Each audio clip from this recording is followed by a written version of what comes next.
Woo! I'm still dancing. I wish that could just always be our music. Yeah, it's only, I think it's 2.5 minutes long. So, or not even, yeah, 2.5 minutes long. So, usually do a 5 minute. Yeah. Hey, Druid. Hey, Dawn. Yay! Is anybody getting rain like me? This is like the fourth day, I think, fourth day straight. So it's overcast today, but no rain. It's a really nice temperature, but we're due for rain tomorrow and Monday. Oh, it's 49 degrees here. Well, it's not that cold. It It's was, like 60. yeah, it was Dawn, I 95 on Monday, 49 today. Dawn, I'm channeling you. I was going to like price some stuff for my booth, but then you showing off your cutie patootie hexies have made me want to hex things. Yes, I meant for it to be that. That angry? Yeah. Hey, LJ. I also Oh, still what do you have? haven't taken my fabric out of the Oh, bag I can't from remember what you got. Because the ones I got were mostly like, I don't remember either. I had forgotten we even went there, like in all of the things we did until I started unpacking my bag and I was like, oh, we went to this fabric store on the random. And it's weird because like there's a part of me, well, for me, your visit with Sarah's visit is very smeared They together. run together. Yeah, like at one point I was like, yeah, well, Stephanie and I were at Brimfield, and I'm like, no, we weren't. No, we weren't. Um, I still think that you need to go because it's a place. I'm sorry, like whatever your brain thinks that it's a place for Stephanie to find treasures. I know it Um, is. so yeah. Uh, yeah, Druid has been dealing with the contractors and probably the walls caving in just like at my hovel. So at least she's doing something about it. Mine, I'm just waiting for the walls to collapse. Oh, yeah, I mean, I will say, already been pretty productive today. I was very productive yesterday and the day before. The day before, I was up early, very productive. Well, I sometimes have this thing where like when I have something scheduled that day, I like can't do anything else before the thing. And that's one reason why I've never been someone that likes like a working like a mid-shift work. I always have to start my day with work. So I either always did, the earliest shift in the day or the last shift so that I could be like napping and wake up and. Mhm. So I thought I wasn't going to do anything today, but Yes, I showed some of my island pictures the other day, and Druid was feeling some kind of way about them. I feel you. I totally feel you. Hey, Janet. 56 and foggy. Girl, I got you beat. It's 49 here. I seriously cannot believe how cold it is here. you Like have the it's heat not on? no heat. I mean it's temperature's fine inside the house. Like my house tends to hold on to temperature. So like it'll Old stay cool. houses seem to do that. Yeah. And I the way feel that like yeah, I feel like the ecosystem in the eco environment in the house is usually about 6 hours behind whatever's going on outside. ours is like a day or two because of the way the house is situated and we don't have like I don't have all the big beautiful windows that you have. So my house has got small scattered windows and they don't face like the sun kind of comes up over the house like it never really like hits the back of the house for a good number of hours, but there's like no windows on the back of my house. There's like a door and that's it. So we're lucky in that aspect. Like it can get into the 90s and we have a good day and a half before it starts to we start to feel it. And so I had the AC on, I think when I came back home because I Yeah, had because I you went home during yeah, that heat wave. I went home from Jill's and then I immediately went back out to my mom's house for a day or two. And yeah, we had the AC on for the days I was gone and like a day after I came back and then suddenly it starts raining and it's it's crazy. Is it weird now to like live stream and see parts of the house and you're finally like, oh, I actually know what that is and where that is now. Yeah, like when you asked me when I got to your house, you're like, was it what I expected? And the front of your house, I mean, you told me how, you're on kind of a busy road, sort of like I am. And so I kind of had that in my mind. And, I guess the front of your house maybe looked different. Your house looks small from the front, but it's actually quite, I mean, you have all sorts of levels and areas for activities and whatnot. Jill's got that like little Victorian, like weird little half half floor where Hmm. you have like one room and a closet. I thought that was so fascinating. I love that. Um, but yeah, it was kind of what I expected. I kind of now I have that frame of reference how everything fits together. Yeah. Well, if anything, for the, rooms for activities, I'm showing you what life without children at home can be like. You mean children who are almost 30 years old and are still Yeah, here with all like their stuff? extra room for activities.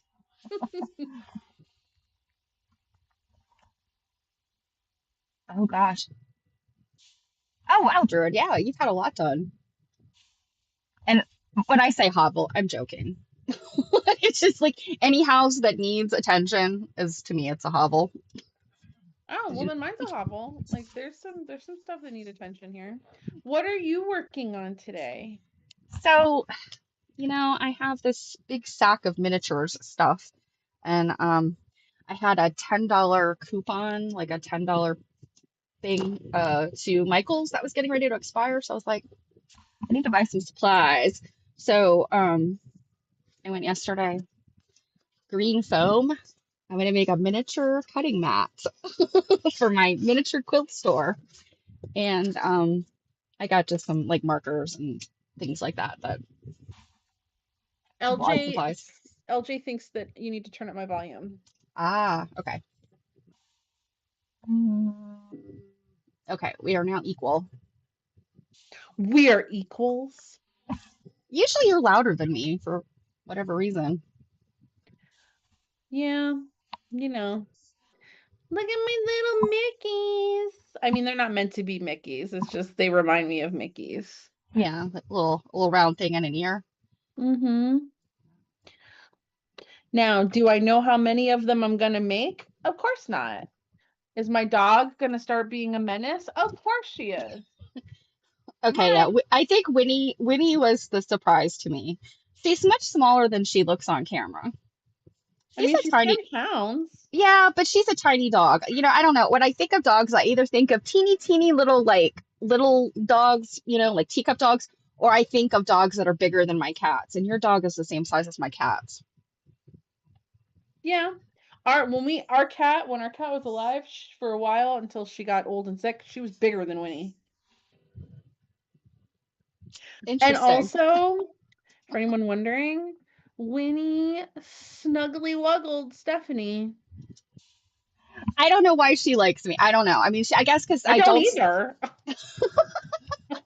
I don't smell like dogs because I don't have a dog. So we think that might be why she had attitude with Sarah because Sarah has dogs or has She's had dogs. also she's also almost like completely blind at this point. Yeah, I mean, she came up to me. I let her smell me as soon as I walked in, and she was like, bark, bark, bark, bark. And I was like, no, we're not doing that. And I got up and walked away from her, and she didn't bark at me again. But I guess I told her the way it was going to be, and that's the way it was. She's like, "Oh man, some lady that's not gonna put up with my crap." Um, Druid's credenzas arrived and assembled them into a kitchen island. I love that. That is so cool because then you have storage, right? You got the kitchen island and then you got the storage underneath. I love that. Okay, is this gonna bother me? So for the ears of the Mickey, I'm trying to like have the fabrics be the same. But the thing is that when you're getting into half-inch hexies, the fabric can look different depending on what part of the fabric. So Uh-huh. this fabric is the same fabric, but because it's different parts, it looks like different fabric. It's still the same colors though. But like, would this bother you? Does that look too different? No, I mean it does look different, but I mean it's All the right, same how about colors. So everybody else? Hey, word and bird nerd. Hey, Bird and Bird Nerd. Link posted on Facebook. Take you to a blank page. What are you posted, Joe? What? What? The link, I mean, the link on, I posted on in our, that's weird. Hold on. I don't know why it would take you to a blank page. Let me check on that. So before I get to work on my quilt shop, I have to glue a branch back onto my lemon tree. Yes, I have a small lemon tree. It's not taking me to a blank page. I wonder if it was just slow loading. Could have been slow loading. Yeah, it's working for me. You're talking about the one that I posted about like we're alive, right? Well, it's good to know that if somebody's having trouble other than you, and I can't go to it just because I have all the things loaded up. But eh. Dawn, are you saying no bother at all to the fabrics I'm complaining about? Like it's not gonna like you wouldn't notice it?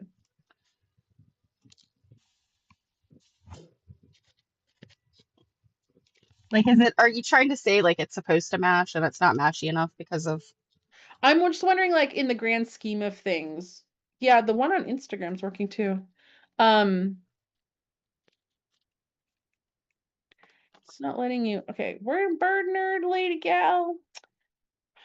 always forward, never back, use it. I agree. Um, I'll let you post another comment. Kathy, I don't know what's going on. I'm sorry. I don't see any comment on that post from you, Kathy. Weird. I'm wondering, is there any chance you like hit an old link? That's so weird. That is so weird. Thanks, LJ and Dawn. All right, I'm gonna use it then. I have, Use it. we're all over the place with the comments and stuff. I've always wanted to grow a lemon tree or an avocado or something from I the got grocery one. store.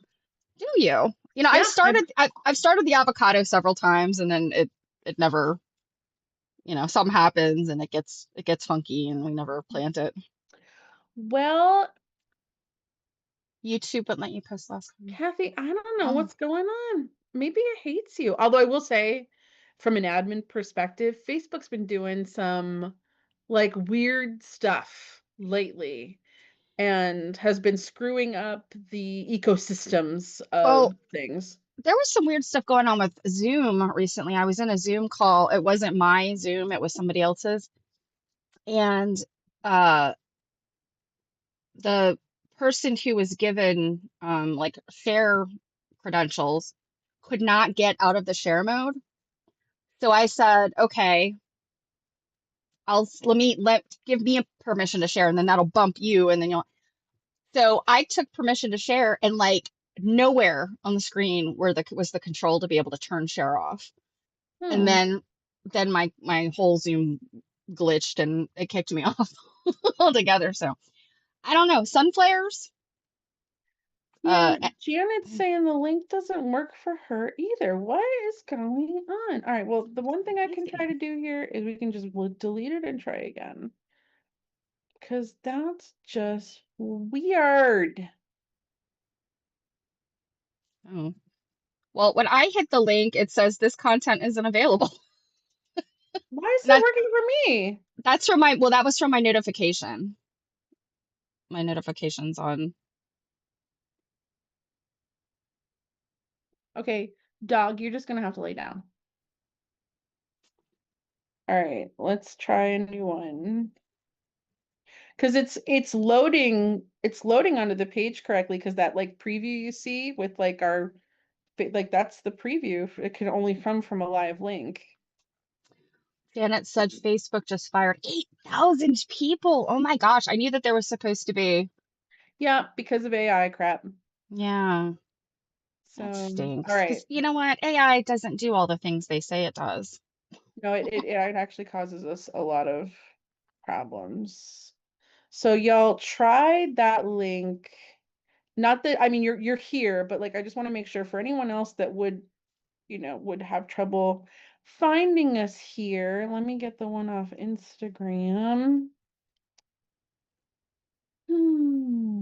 That's so weird.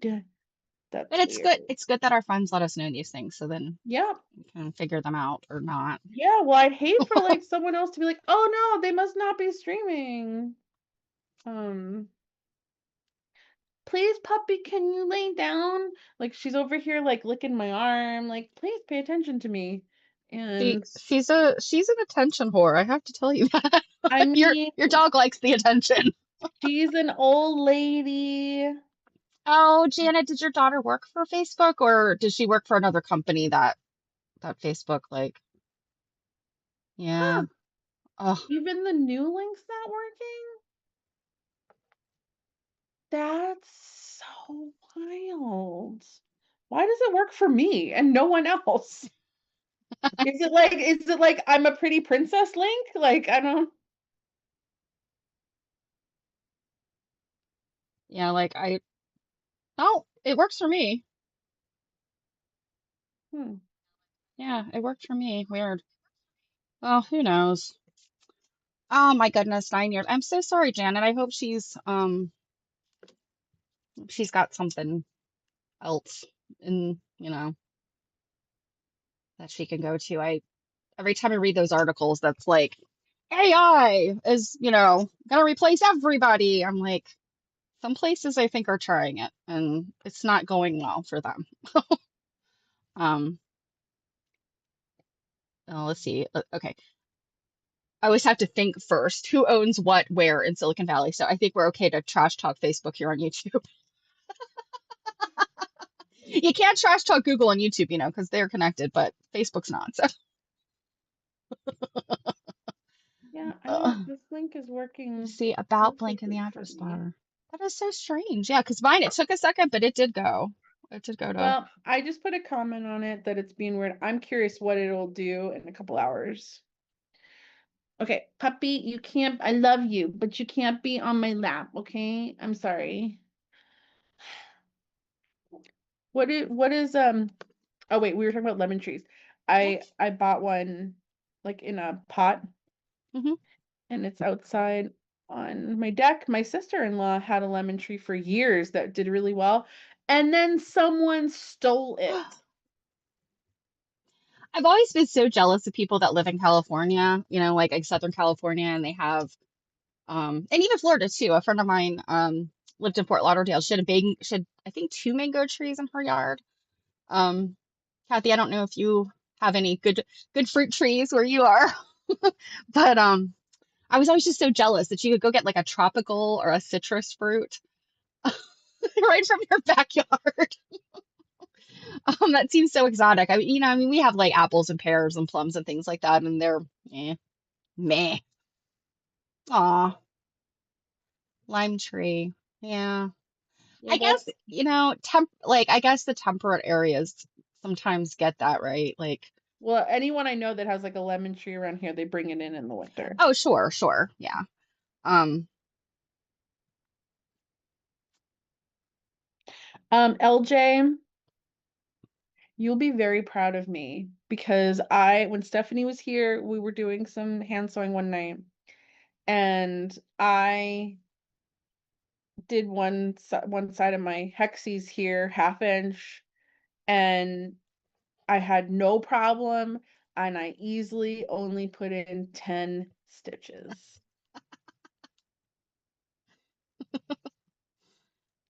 you're getting dangerously low with those stitches, Jill. I Your he know, your my work's hexi gonna start falling apart. your hexies may not survive the dishwasher. You know, I may take one of my low stitch ones and one of my high stitch ones and put them in the dishwasher Just to see what just for happens. an experiment. Yeah. Don't you have that And one that you wouldn't you just die if the one with 10 stitches didn't survive and the one with 300 stitches did? I would. I would. Um, it would be funny. What's everybody else playing with today? Yeah, what are you working on?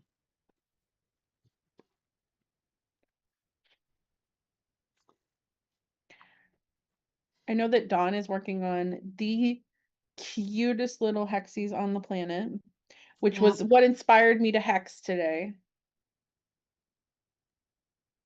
I want a greenhouse too, Druid.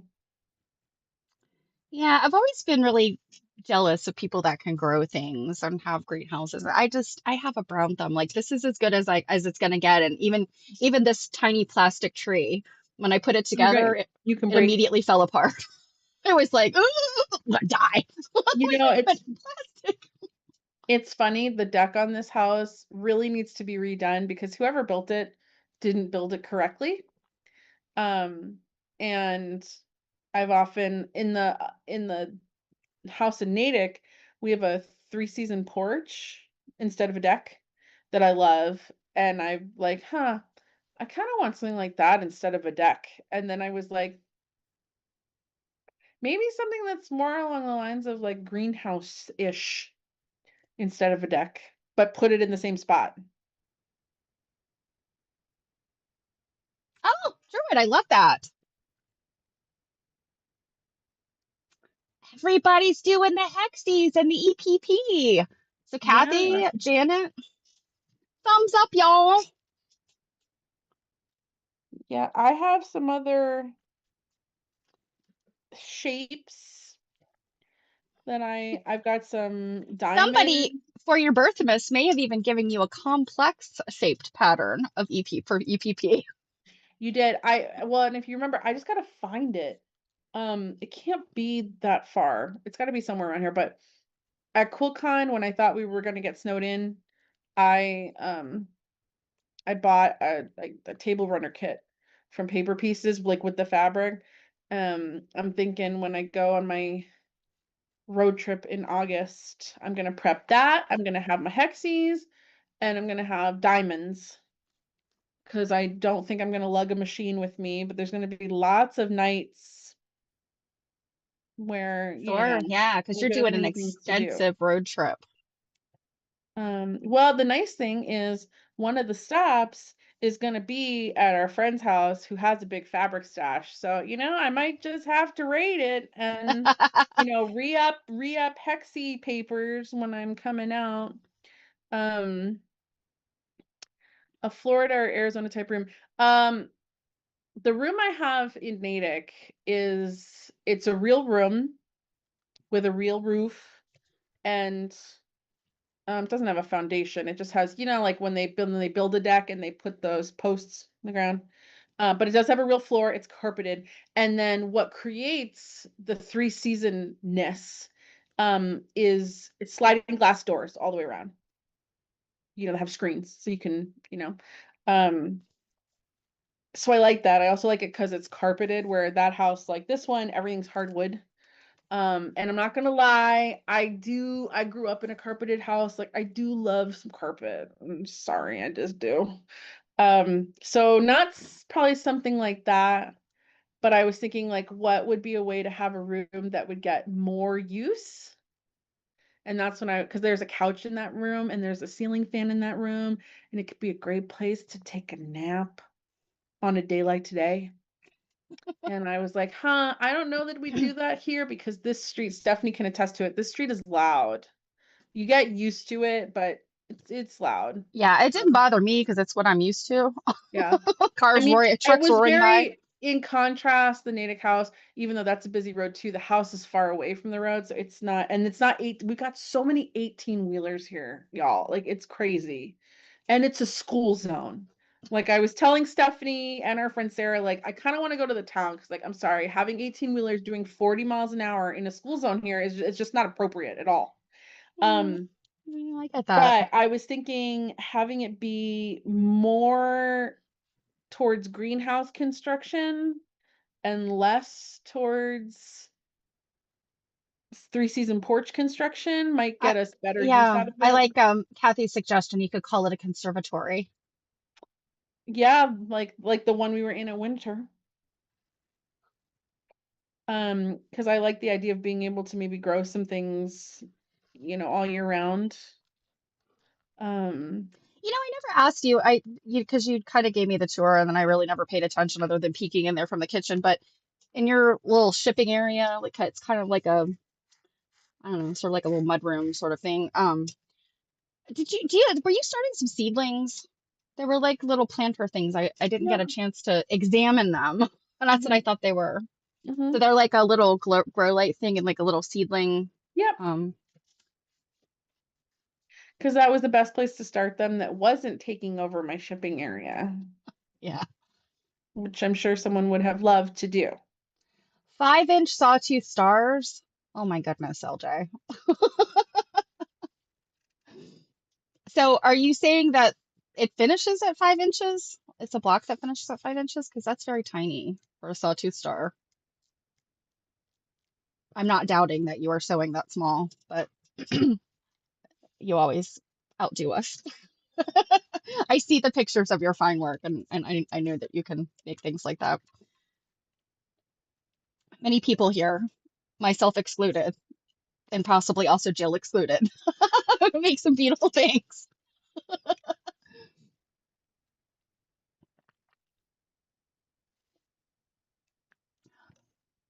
Plant lights, yeah. Yeah, I noticed there's a lot of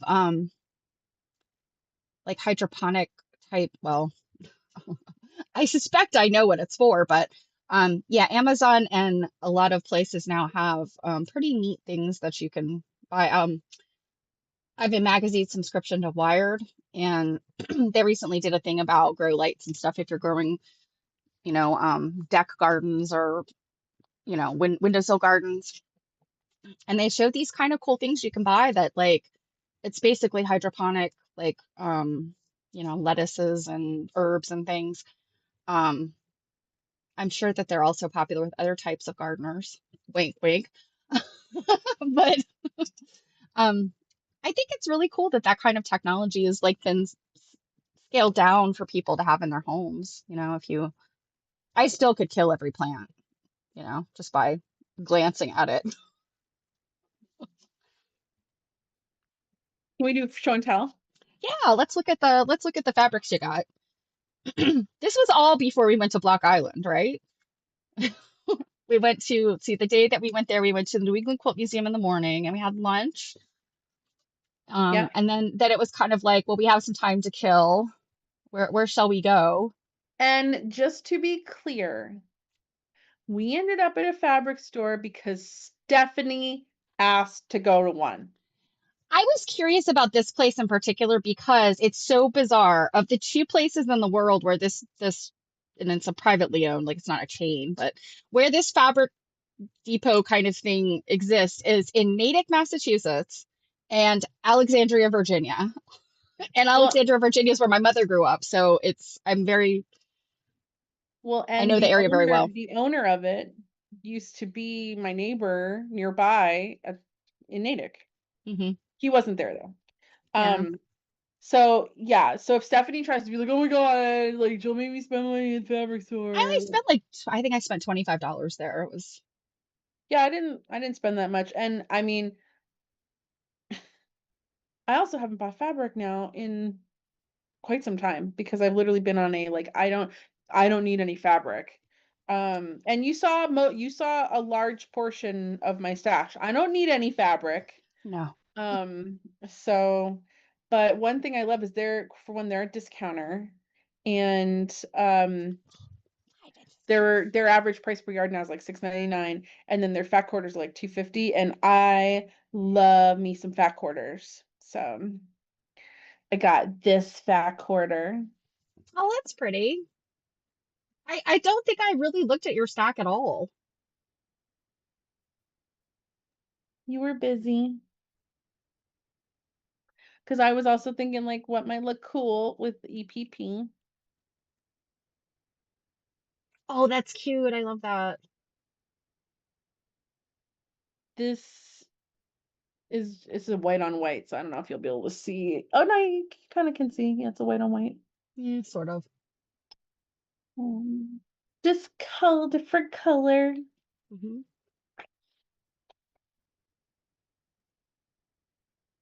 Well, that was nice. I have this print in so many colorways. I love this print. Yeah.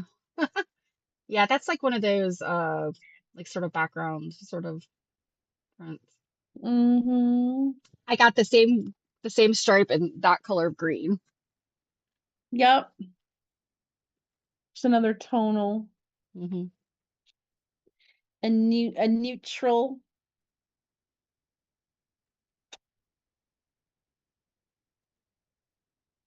I love me some blue. Yep. And then I think this was my favorite. I got that too. It was like the last one on the shelf and I was like, ooh, I snapped it. Yep. And then because I didn't have any with me, I got a glue stick for my EPP because it really helps, keep the fabric from moving when I'm Yep. thread basting. That's all. Let's see, how much did I spend? $36. You spent more than I did. I'm pretty proud. I was good. And Uh, really all I bought was I bought three spools of thread, neon like neon pink and neon oh orange yeah, thread. you bought like a spool of thread, like three different spools that matched what you were wearing that day. Yeah, I had my bright pink sweater on, didn't I? And I my Yeah, pair. you had your bright pink sweater and your neon pink socks. Oh yeah, I had those too. Um, yeah, I just, neon is not always been available and popular, and it is right now. So that's why I pick up like bright, if it's affordable, I don't mind having kind of a stash of like ribbon and threads and yarns and things. So Mm-hmm. I pick them up when I see them, and they were only like, I think like $2 a spool or something. It was Coats and Clark or Coats. Um, yeah, and the fabrics I bought were just like, they were stripes and dots, and I think one was like a grid, like a fine grid, and then that paisley. Because Mm-hmm. I was like, oh, this is kind of like a repro looking sort of fabric that I thought was interesting. Mm-hmm. That is also why I got it, because I enjoy reproduction fabrics. I think at the end of the day too, I mean, not that paisley's not really a super example, but I like small prints. It's one reason why Hmm. like Cafe and Tula like aren't really my jam. The few Tula prints I've liked are the small prints. Yeah, I think I told you we did see some Tula, and I'm just like the new stuff. I'm just not into. Um, Mhm. Way back, she made a couple of prints. She had some neon prints, and Allison Glass did too, that I really liked. And I bought a few of those, like fat quarters and stuff. And I have some really old Tula. I should probably dig it out and sell it. I could probably sell it to those Tula, those Tula groups where they'll buy like a fat quarter for, what did you say? Like you have a friend who bought a fat quarter for $80 or something crazy like Yep. that. Just gotta find somebody. Um, oh my gosh, yes, the conversation prince. Hello, the quilt space, by the way. Um, oh, it's so funny. Actually, our dear friend Dawn, she has some lovely fabric. She shared some things with me recently, and I just those late 19th century novelty slash conversation prints. And when we were on Block Island, there was one particular quilt that had the dog conversation print in it, and I have Mhm. the repro of the dog, and they're so cool. Yeah, that and like shirtings, and Shirting is just lovely. I Yeah. love that whole era of fabric printing. And And by the then way, that conversation print we saw in red where it was like a mace. Like, that was so weird. oh yeah, that one is fun. But by the way, the quilt space, how are things going? I hope you're well. Is your little quilter, is she making her first sampler now? No, she should be done with this. Yeah, I was gonna say, if you don't have her started on that sampler, she is way behind. Because, I'm thinking like if there is any modern baby that could come out of the womb holding a needle and thread and ready to sew, it would be Selena's baby. Don said I made a conversation print hexagon flower for Oh, I love that's so cute. Love, love, love, love. I'm gonna have to see that. Turn my fan back on.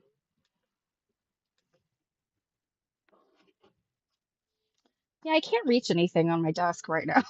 Like What everything are you is too trying to far away. reach? Um, some various things that I need for to start working on my my Olfa mat. Um, oh, so I know Janet Borchardt here. Other Janet, our friend Janet Dionis. I wish she was here. I need to send her an email.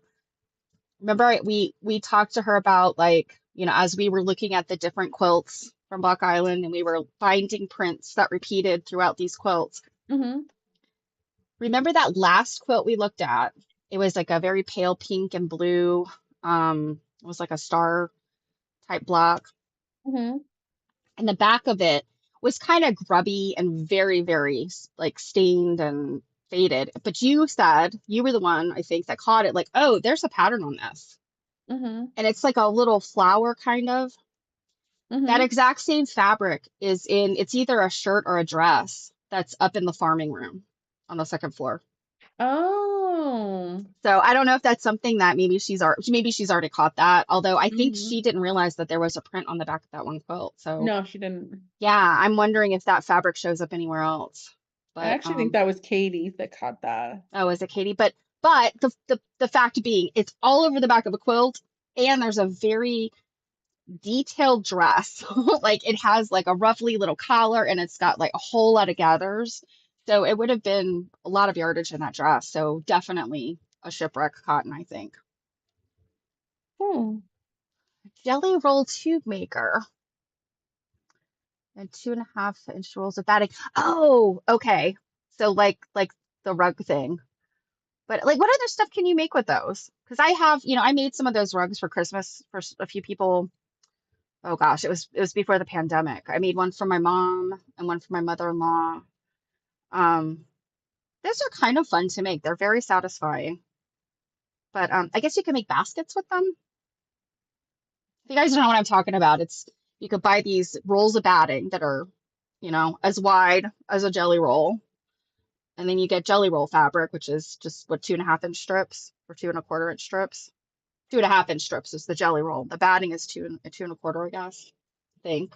Anyway, you layer them together, you fold them, you put, zip them through, and then you end up with this like it's almost like a heavy batted tape, sort of, then that you can weave with it. People make rugs out of it just by zigzagging it all together. Visors and beach hats. Ah, you know what? You're absolutely right. I saw beach hat. I bookmarked that. That sounds totally like something you would make. Yeah, I gotta go back and find that. I bookmarked it. It was late one night. I was like doom scrolling, like half asleep, and I bookmarked it. I should go back and look at that again because I do have some of that left over. And jelly rolls are not something that I ordinarily buy, but you know, I did buy some for that project, and I have some left over. Hmm. Well,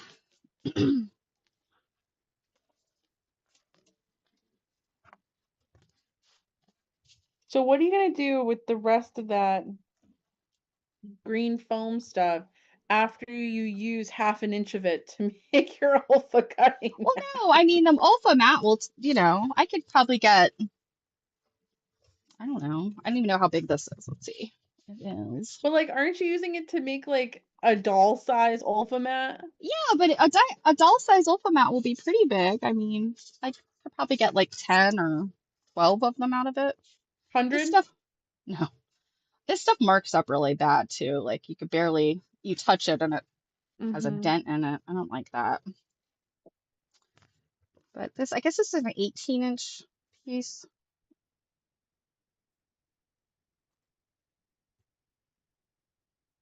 Yeah, 18 by 12 by 18. So, oh, math. Let's see. I think I was gonna make like a big tabletop mat about the size of an index card. That's big. Well, yeah, like a quilt shop would have. big Oh my God. mats. And I have a little table that I think is about, top of it is about that big. Mm-hmm. So this is a, yeah, this is a 3x5 note card. I'm sure somebody smarter than me could do that math. Is Barb here? How many 3x5s could fit in a 12x18? Oh, let's see. I get four.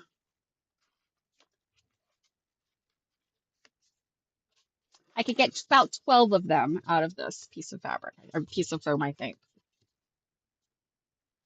Sorry, I was just watching my dog be a weirdo.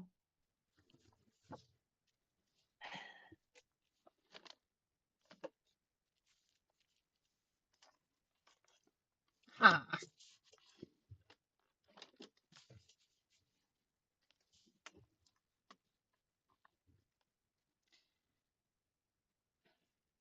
So I was telling Jill, I was on the train, for so long between Baltimore and Boston. So of course I had lots of time to scroll Facebook, etc. And some of these miniatures groups that I belong to, there's these little, those blind pack, like Miniverse and Mini Brand stuff. When they make these babies now, that people are losing their mind over it, and I have a few of them. Um,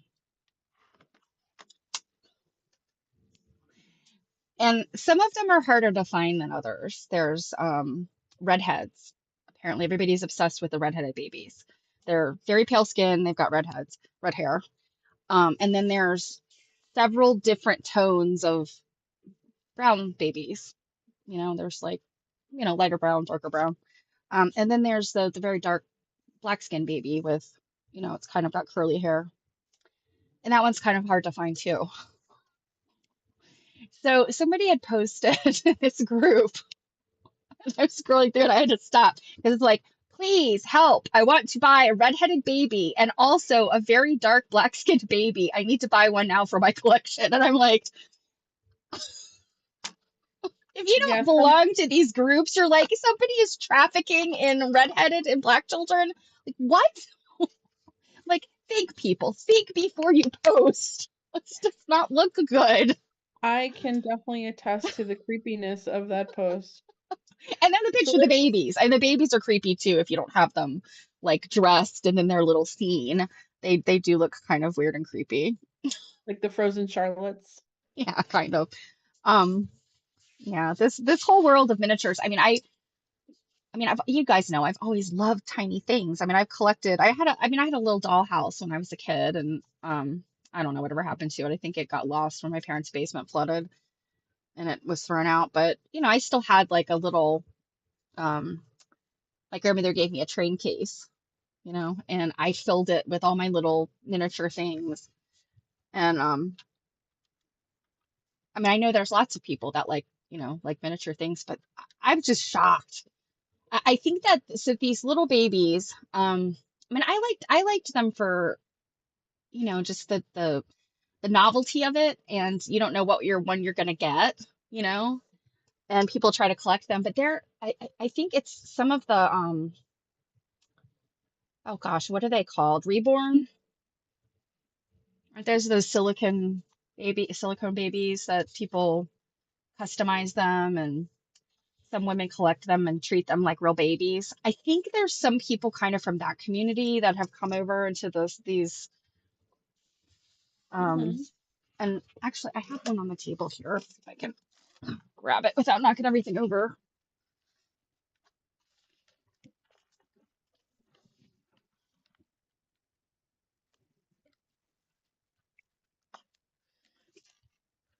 The Disney ones are really popular right now.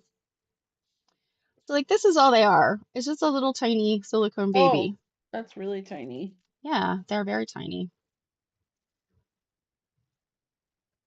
That's what they look like without their little costume.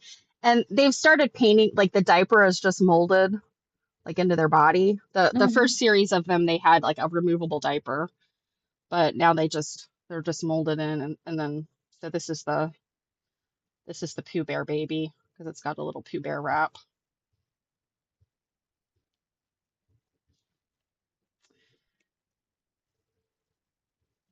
So, yes, it is surprising to me the things people will lose their mind over.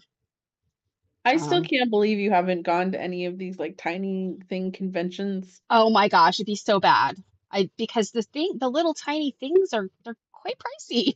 I mean, like I can afford, $6 or $10 for you know, little teeny babies and their little plastic things, but some of that stuff.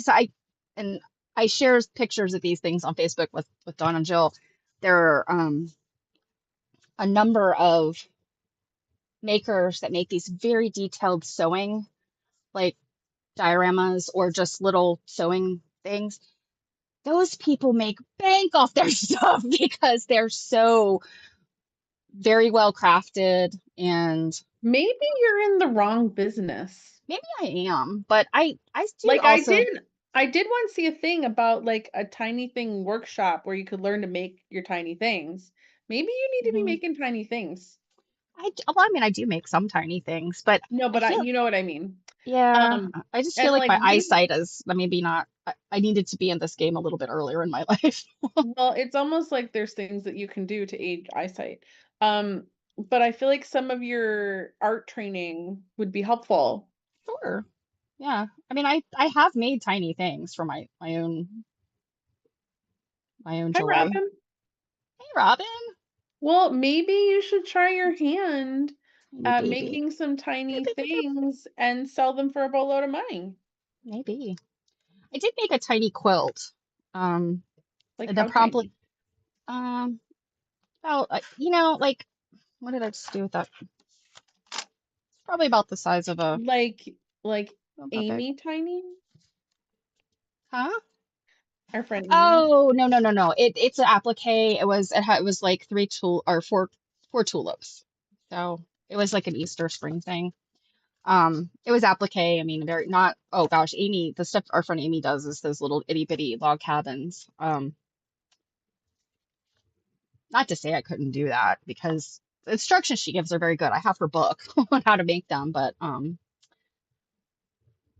yeah, the one I made was a lot simpler, like a Marie Webster sort of tulip kind of thing, like inspired by. Hmm. Hmm. Yes, Amy Pabst. Yeah, we've known Amy. I guess Amy was a quilt nerd. We met her back Yeah. during the pandemic. Yeah, and I mean, when she was doing the work, when she was making, and I think it was right around the time I think her book had come out is when we met her. Um, but she's coming to seminar, by the way. So, any of you AQSG people or anybody near Lincoln, Amy will be there. I'm very excited to see her. It's been a while. Mm-hmm. Mm-hmm.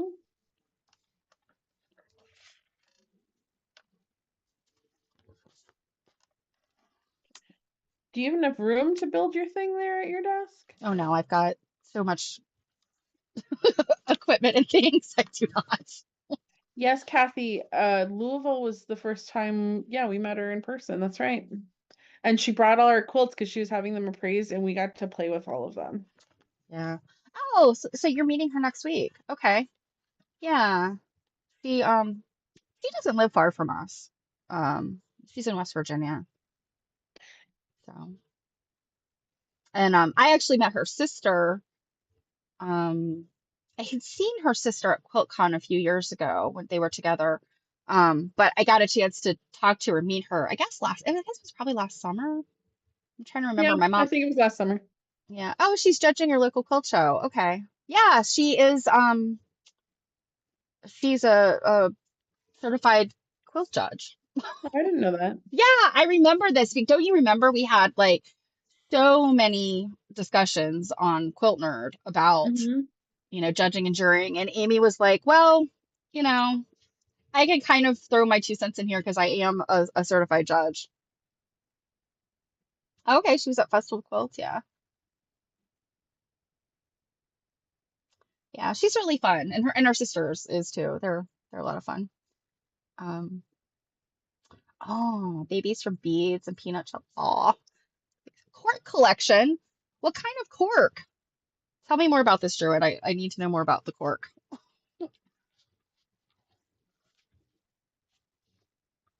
Like cork from wine bottles, kind of like cork, or Wine corks. Okay, gotcha. Yeah. I have some corks. Um, I collected a bunch of them back when I was in college to make stamps. And all of the champagne corks and things that I've gotten since are made out of like foam. They're not actually made out of cork anymore. yeah, Um, no, they're not unless you and get the high end stuff. yeah, they're kind of actually I kind of like them because they're easier to cut like to make stamps. But if you need truly That's why cor they did it. yeah, right. But if you truly needed something like um, cork, it doesn't quite work. If you needed cork, it doesn't quite cork. Yeah, it's not exactly cork. So, did you create what you're going to cut out of that thing the old-fashioned way? And did you lay down a postcard on there and trace around it? No, I have a Fiskars cutter and I laid this down to like figure out how long to make it. Because it's foam and a little thing on here isn't that thick, I have to cut by hand though.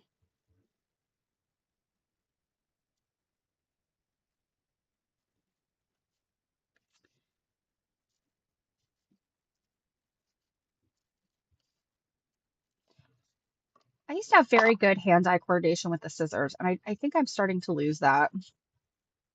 Um, I would have just gone with the hand-eye coordination and not even have put in the part about the scissors. Um, Well, but the thing is, like, I've never had great hand-eye coordination drawing,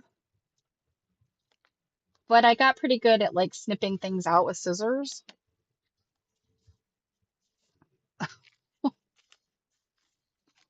hmm. Wine corks. You didn't drink all that wine. It would have been okay if you did. I mean, you could have collected those over the years. Um, I have a huge basket of beer and soda caps, and I didn't drink them all, You allegedly. can buy replaceable like corks that are made out of plastic, and that might be good for that kind of thing. And the only reason I know that is because we ordered off of like Amazon. We make cold brew at home, and you have to keep replacing this like disc filter thing. And we reordered like a bulk order of discs. Hmm. And when it came, half we got like half of the order of discs, and the other half was a box of plastic wine corks. Hmm. So I have a bunch. If anyone wants to make babies out of them, I don't drink enough wine for that to matter. Um, we were literally just like, okay, what are we gonna do with these? So it was like a distribution center mistake or something. Yeah, and it was one of those things where like it wasn't expensive enough for me to like go through the nonsense of trying to like return it and Mhm. Yeah, you know what? I've seen those cork boards where you put them in a frame. And from my wedding, we were gonna save them all because I our wedding reception was at a the wine tasting building at a vineyard. And so we had some of the wine there, but we didn't get enough. And so my mom just used the ones that we had and made them into like a wreath for us. Ah, to keep file cabinets off the floor. That's also a good idea. Cork is useful. Lots of recycled things are useful. It always makes me sad when I see people throwing useful things away. careful, that's some hoarder speak there. It is. But my grandmother was like that. Um she had this really cool, and I think that my grandfather originally built it. It was for layering like potatoes and onions. Like he put screen down, and it was like this one whole wall of the basement. And they didn't, it wasn't a finished basement. They had one corner of it finished into a bedroom. It was my uncle's bedroom, and it was like framed out and sort of finished with wood paneling. But the rest of the basement wasn't finished, but it was very cozy down there. Like I love to play down there. And so one whole wall was these like sort of units that he built out. And the bottom, like again, I think because he had a big garden, and I think it was for when he'd bring the potatoes and the onions and stuff in, he'd lay them all out, and that's, and that's where they stayed in the winter. Yeah, they have to Um, have airflow. right, yeah.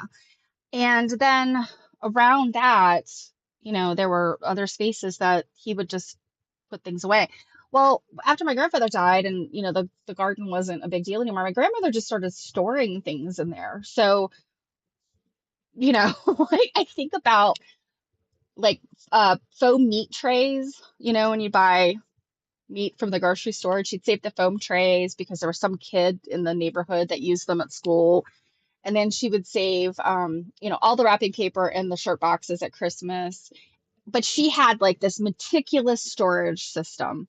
Like you could go down there and be like, okay, I need one shirt box and I need a handful of plastic margarine tubs and lids, and they would all be there, all But perfectly just so we're organized. clear, you are not going to be that person. No, I will not be that person. But that's the thing, like I don't save, I do recycle, I get rid of stuff.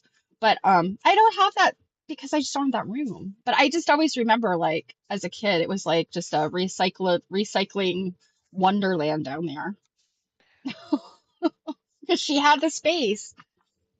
It was pretty I cool. think the universe might say there's a reason that we're not allowing you to have a certain amount of space.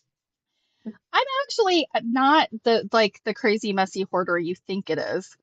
Well, Um, you're the one that told me that a lot of the complaints that I make about my partner, that you are also a lot of those things. So, I am messy. I have stacks of things, but it's just again, it's because I don't have a lot of space. And I have to put things away into boxes and stuff if I'm going to store them, and that's not a good storage system.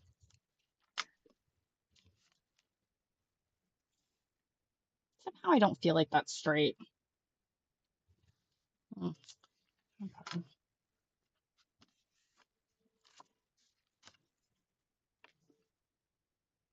Mm.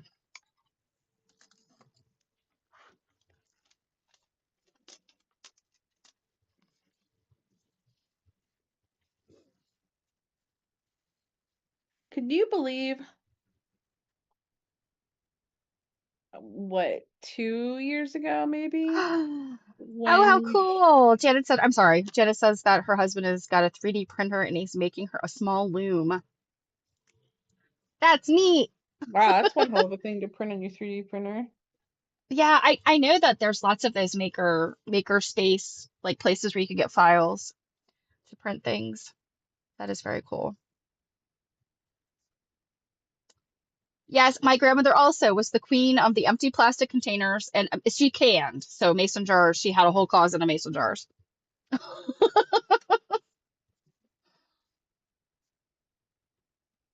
Yeah.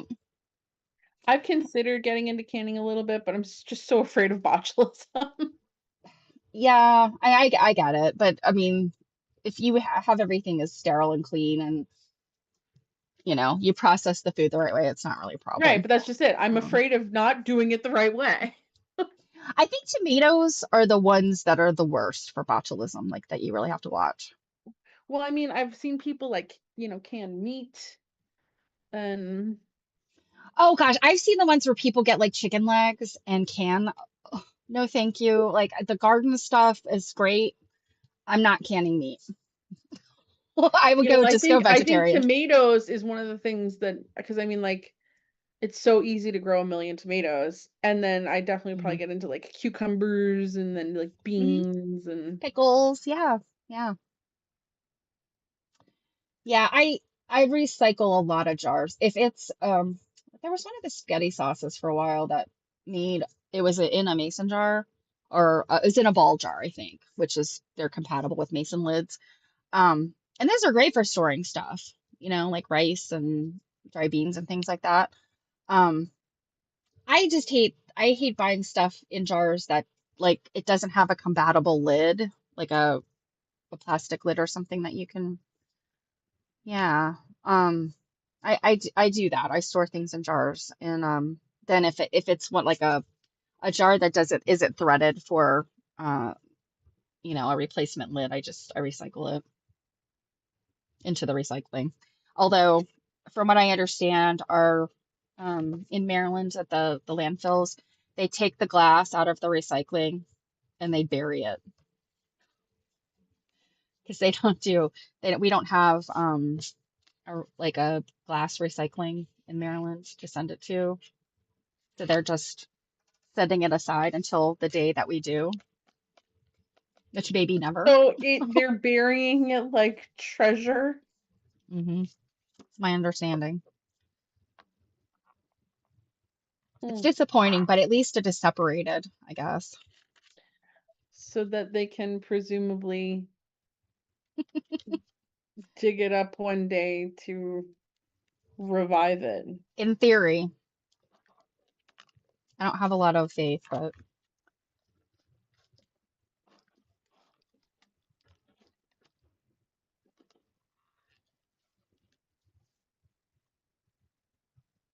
she always asks for jars back. Yeah, I get it.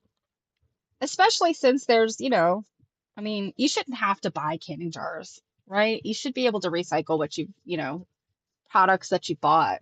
And unfortunately, they, a lot of products are not made in um, the kind of glass jars and the thing is, I don't understand why. I mean, maybe it has something to do with like how, Capitalism is why. well, of course, but I'm just curious to know, like, is it because like to add that to like on a jar, like if you just go buy a jar of pickles, like Mount All pickles, it's got this like very shallow threading on the top, when you pop the lid open. For a mason jar or a ball like canning jar, they have like it's like kind of a double round of the threads. And I'm like, does it really cost that much more to make the thicker threads, so that like one of those lids will fit? Because otherwise they don't fit. I mean, if it for a lot of companies, recycling's just not you wouldn't buy their stuff as much maybe if you were focusing on things that were recycling. Um,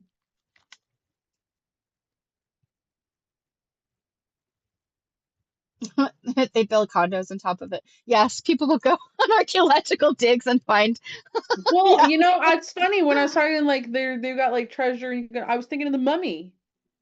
Like we could curse it and make it more interesting when they do dig it up. But yes, I think they should be universal. Yeah. The one thing about some of the European jars, I have some Weck canning jars that I got back when I had disposable income. Those are nice. They have the little clips, that clip on. Yeah, I get it. They don't want to be responsible if home canners reuse their jars. But still, when they have like if they use the ball ball or Mason brand, and that's all about money. That is 100% about money. Because I'm sure those branded jars are more expensive I to mean, buy them. most things are about money when we're dealing with companies. Whether it's they don't want to spend it or you're hindering them making it. Yeah. I mean it's just like planned obsolescence, like not being able to repair things. I think about my grandparents and again I always go back to my grandmother was just so I mean, she is a saint. The woman was a saint. If anybody, I mean, she wasn't Catholic, but if anybody was going to be made a modern day saint, it should be my grandmother. But she he just was so fastidious and so like so good at reusing things. And my grandfather like repaired everything. He had, the skills of the business. My father-in-law, he trained in the, in the service, um, and used to repair all his own cars and stuff. And you just can't do that anymore. Like people can't repair computerized things. People can't repair plastic things that break. Well, did you see that France just passed its first planned Right to obsolescence law? right to repair. No, like you can't uh well, Massachusetts has right to repair, but you can't create products with planned obsolescence anymore. Hmm. Hmm. And I think the if I'm remembering correctly, the catalyst for it was cell phones. Yeah, makes sense. And I'm on board with that because I'm a girly that holds on to cell phones, cars, computers, like till they die. Well, I think we're all aware I had a 24-year-old car until just a couple months ago.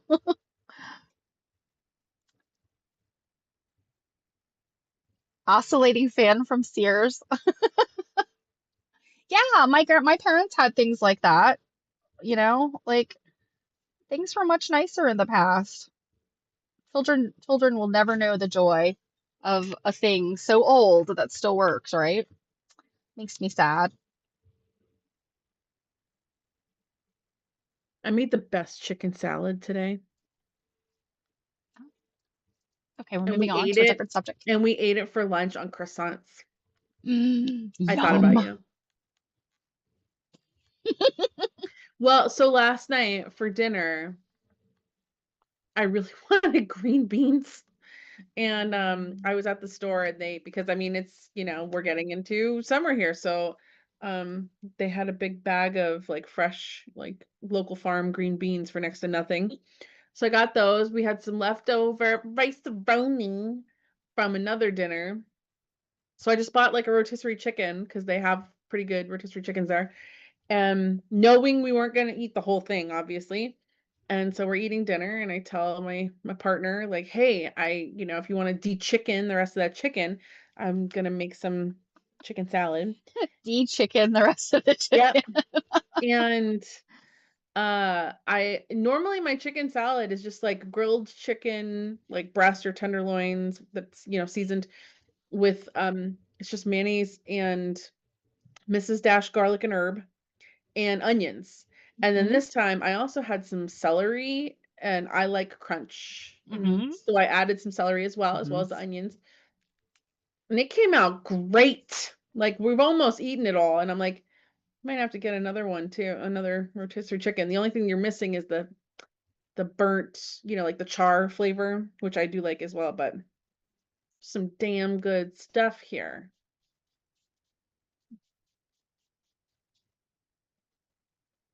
Oh, you guys are making me hungry with the The Druid's curry got chicken salad?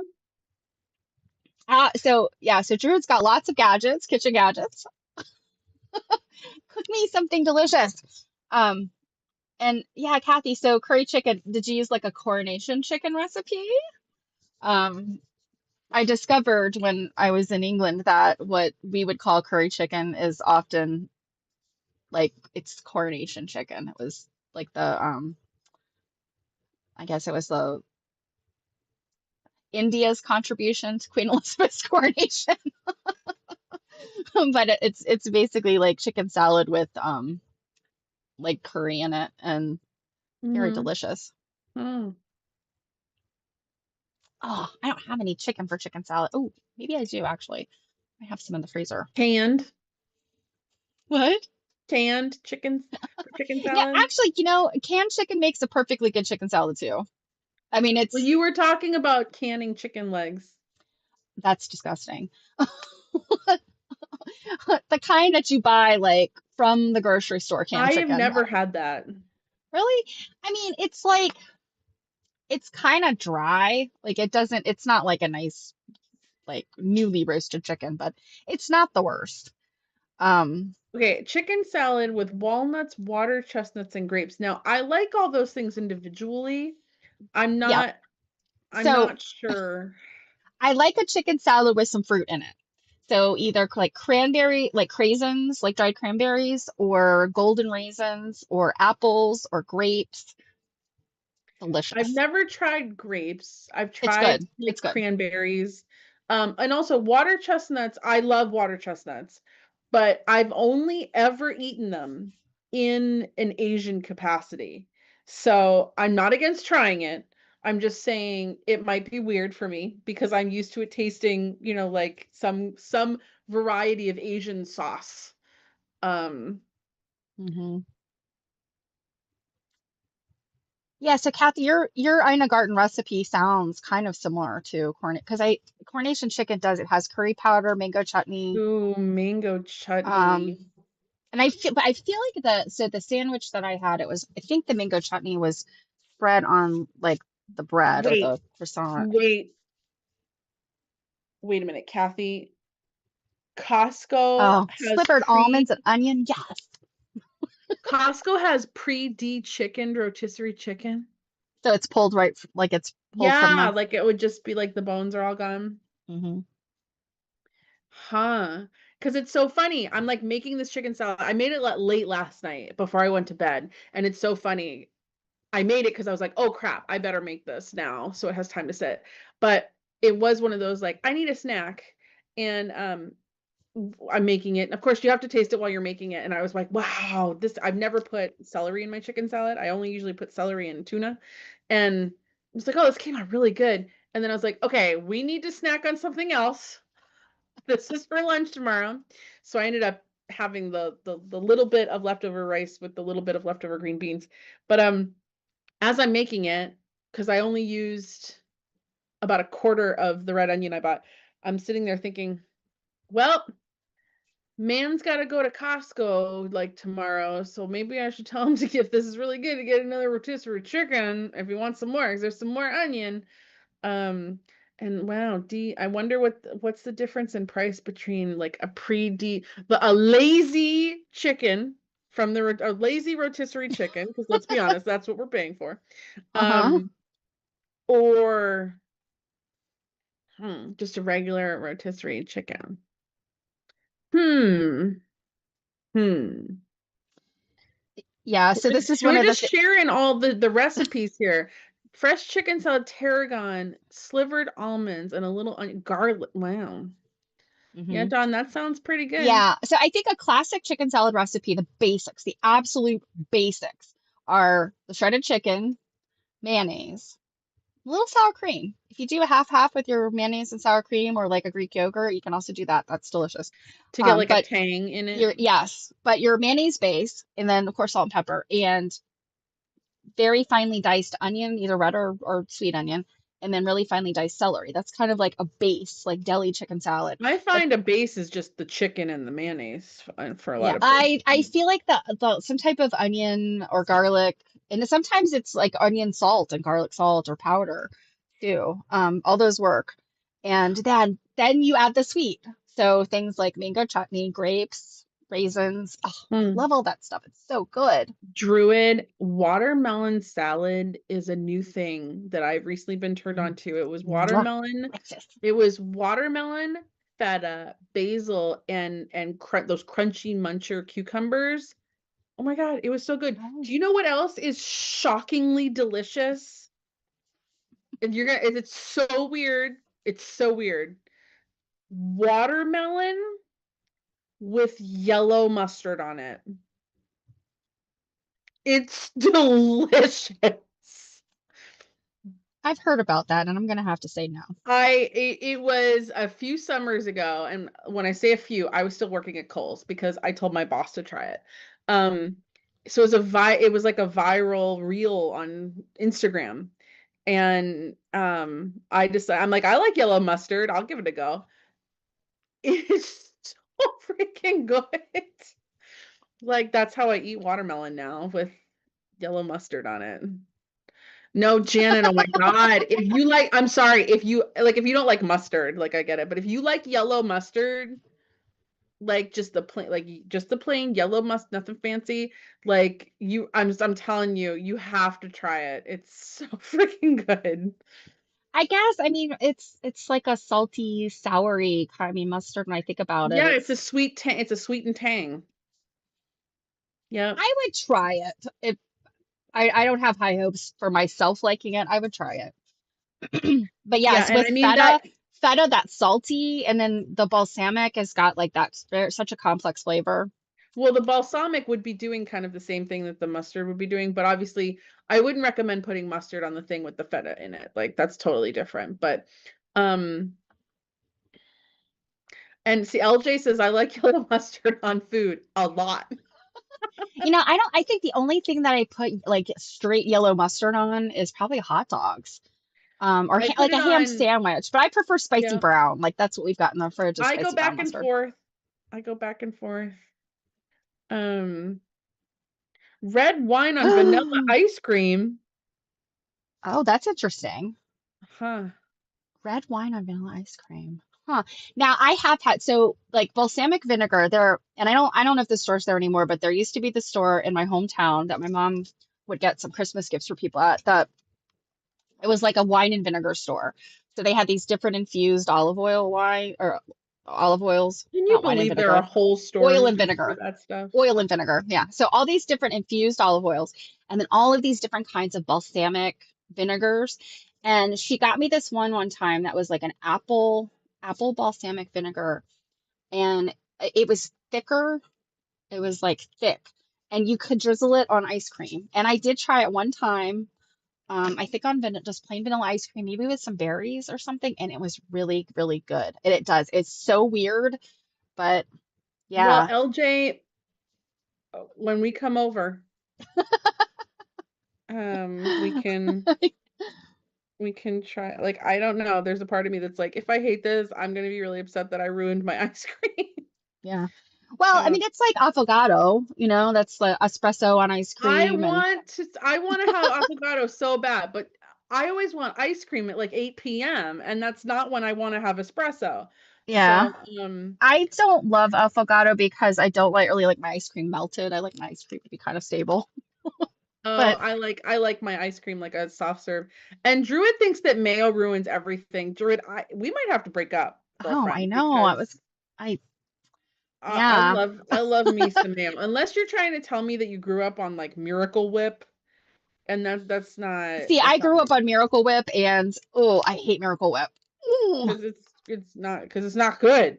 it's It's wrong. not good. Now, one exception. There's one exception that for Miracle Whip, besides your Jello, Jello Cool Whip and Miracle Whip desserts, which are awful.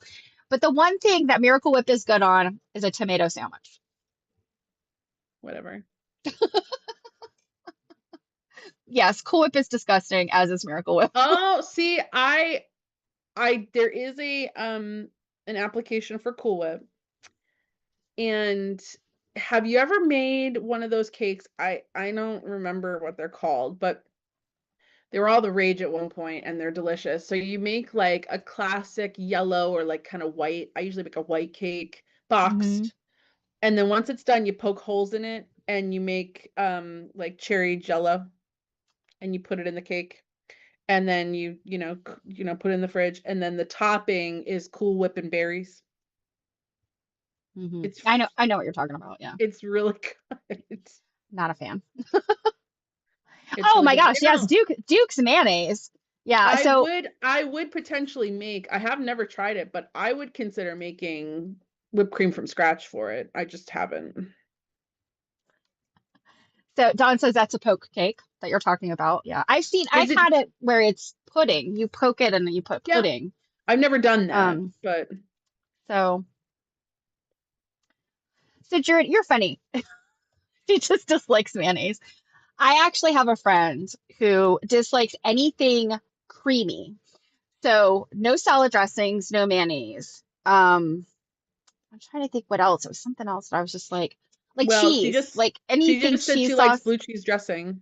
Yeah, but there, I think there is something to that, like aversion to like mayonnaise.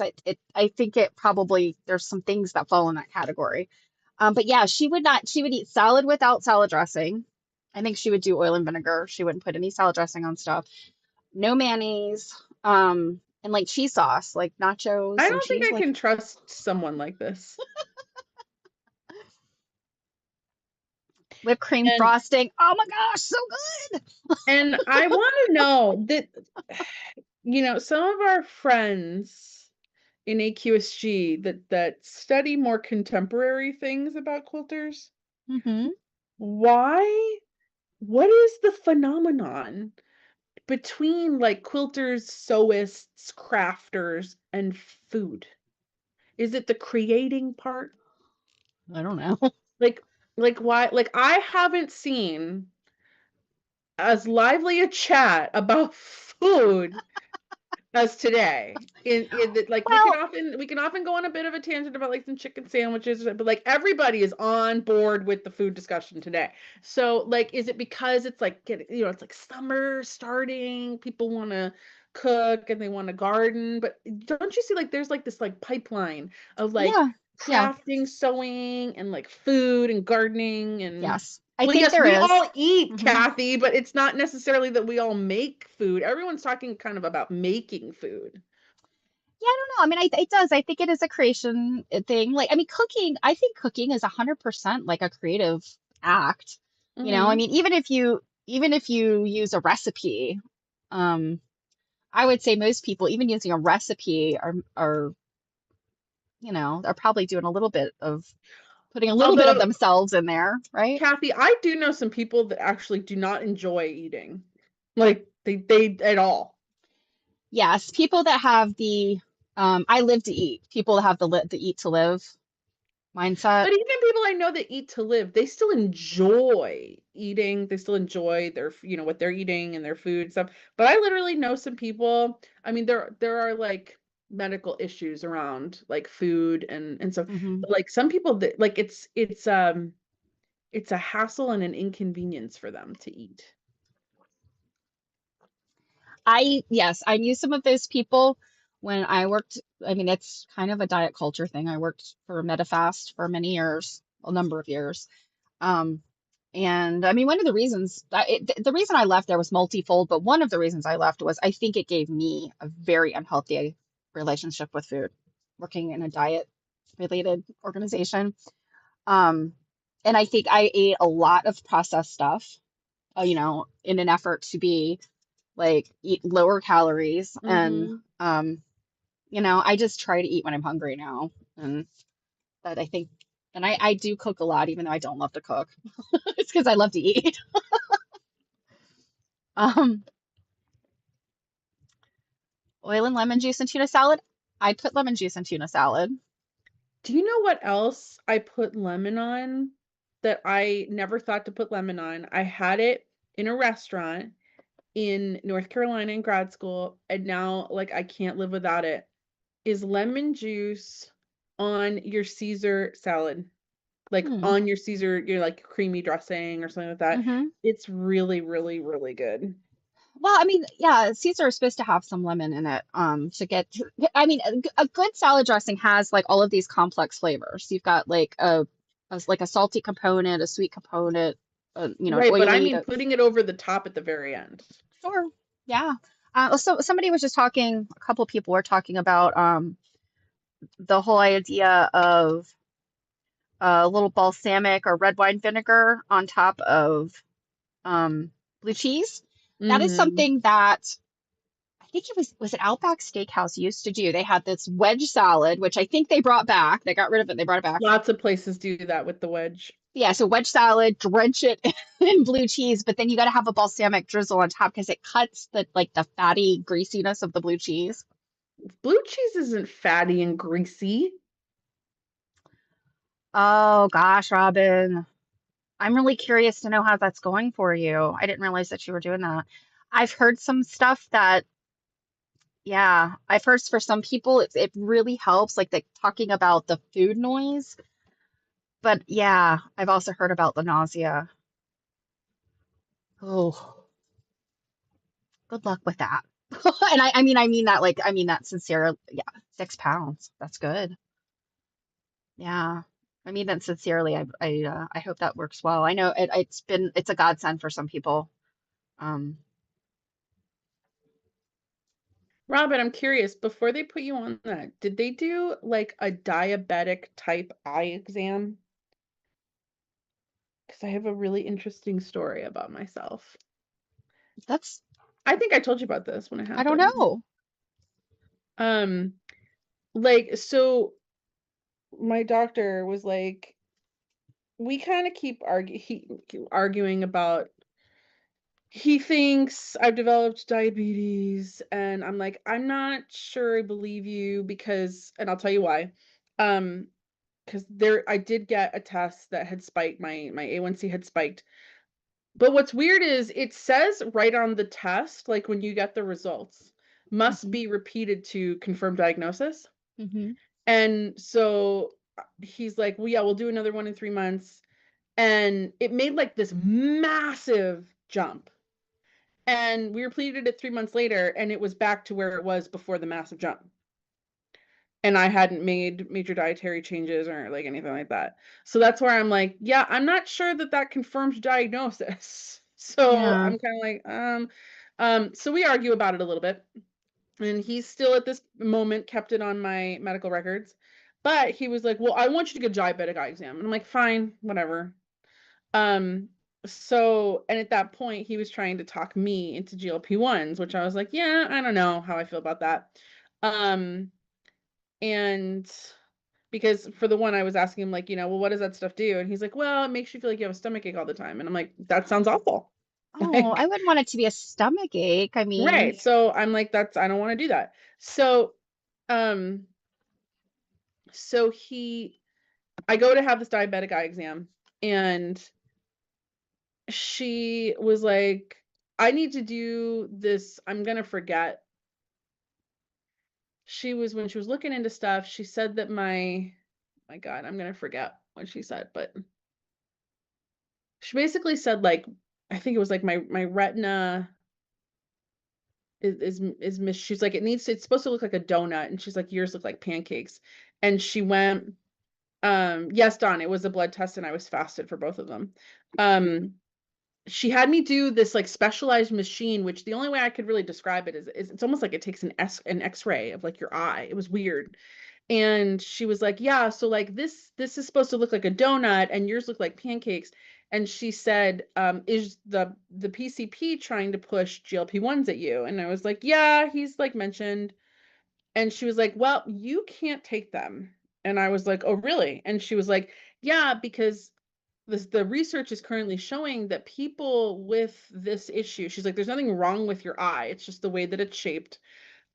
She said people with this issue have been showing that when they take GLP-1s, it's causing a stroke in their eye.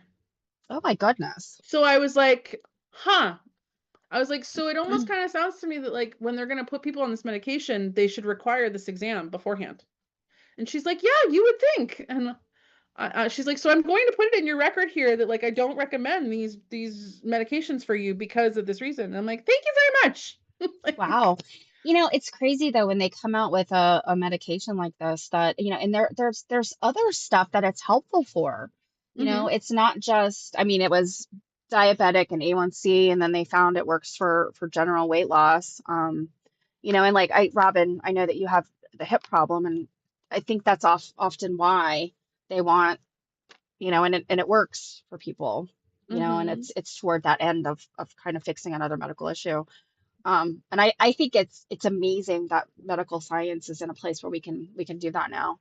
mm-hmm. I've also heard it working for people like literally um, like alcohol addiction, that it's showing in smoking cessation. Yeah. Huh. Inflammation. Okay.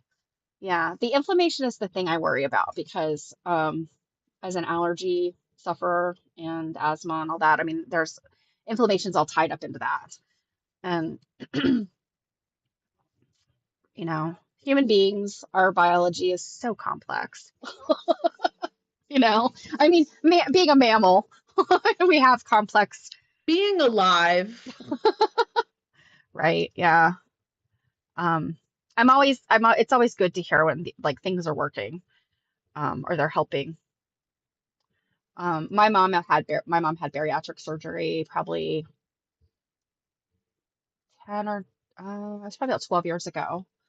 Um, and hers was the sleeve, where they literally like they're making your stomach smaller.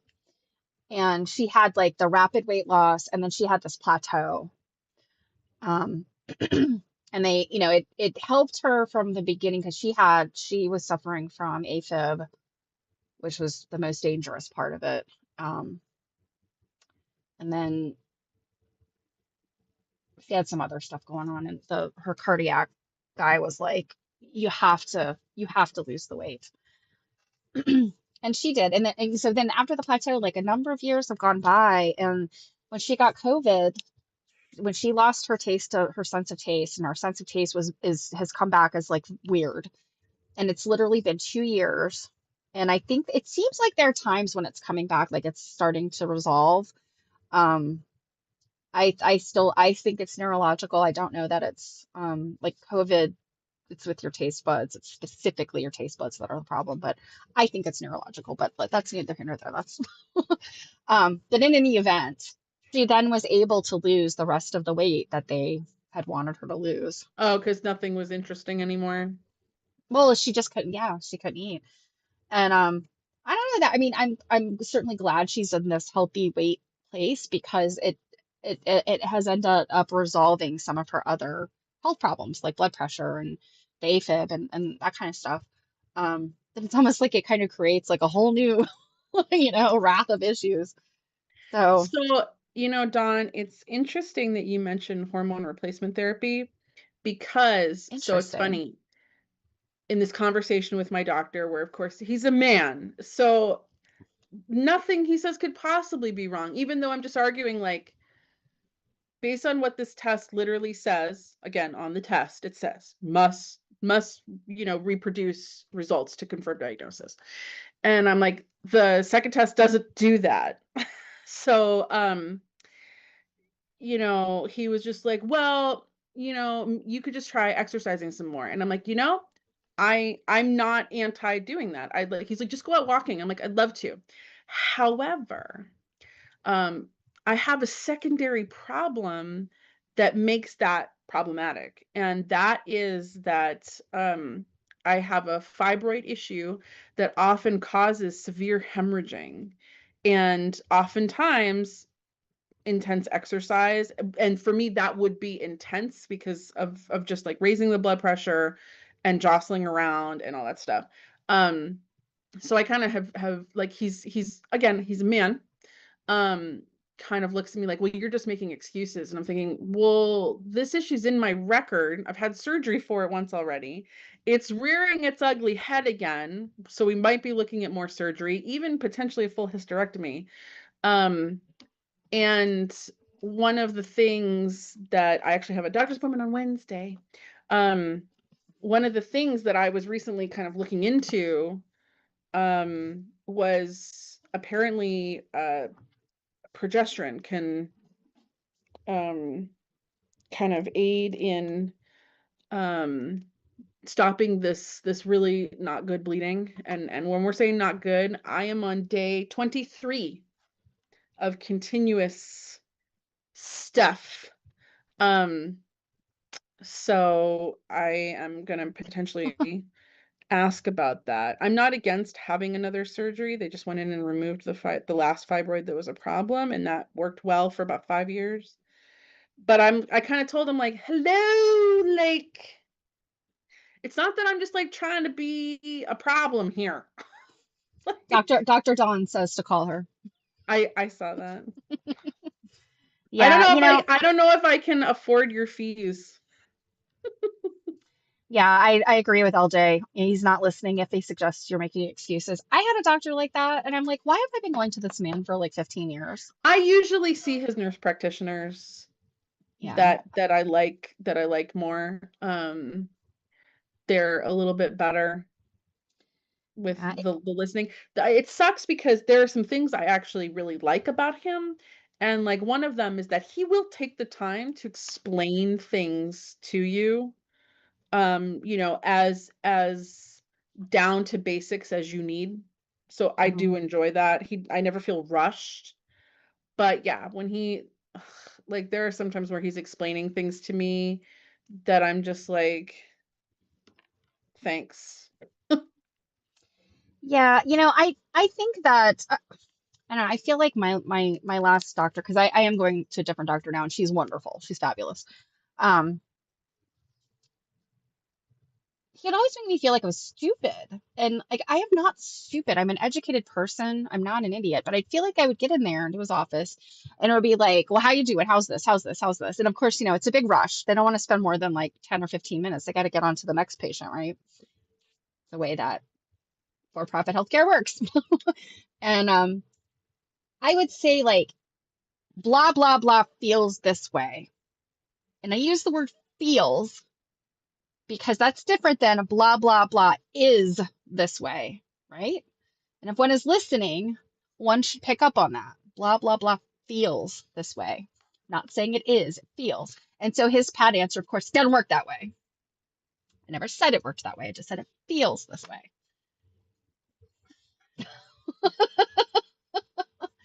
And everything would be like, well, that's bad, and it's like, why can't you just like, I don't know. I don't know that there's necessarily a great answer for what's wrong with our medical system today, but yeah. I mean, I personally, the best thing is don't make it a for-profit healthcare system, because that Well, 15 minutes, that's health insurance companies. yeah, and I mean we hear a lot about, how terrible things are in the US, and it is that way for some people, depending on what your insurance situation is. Um,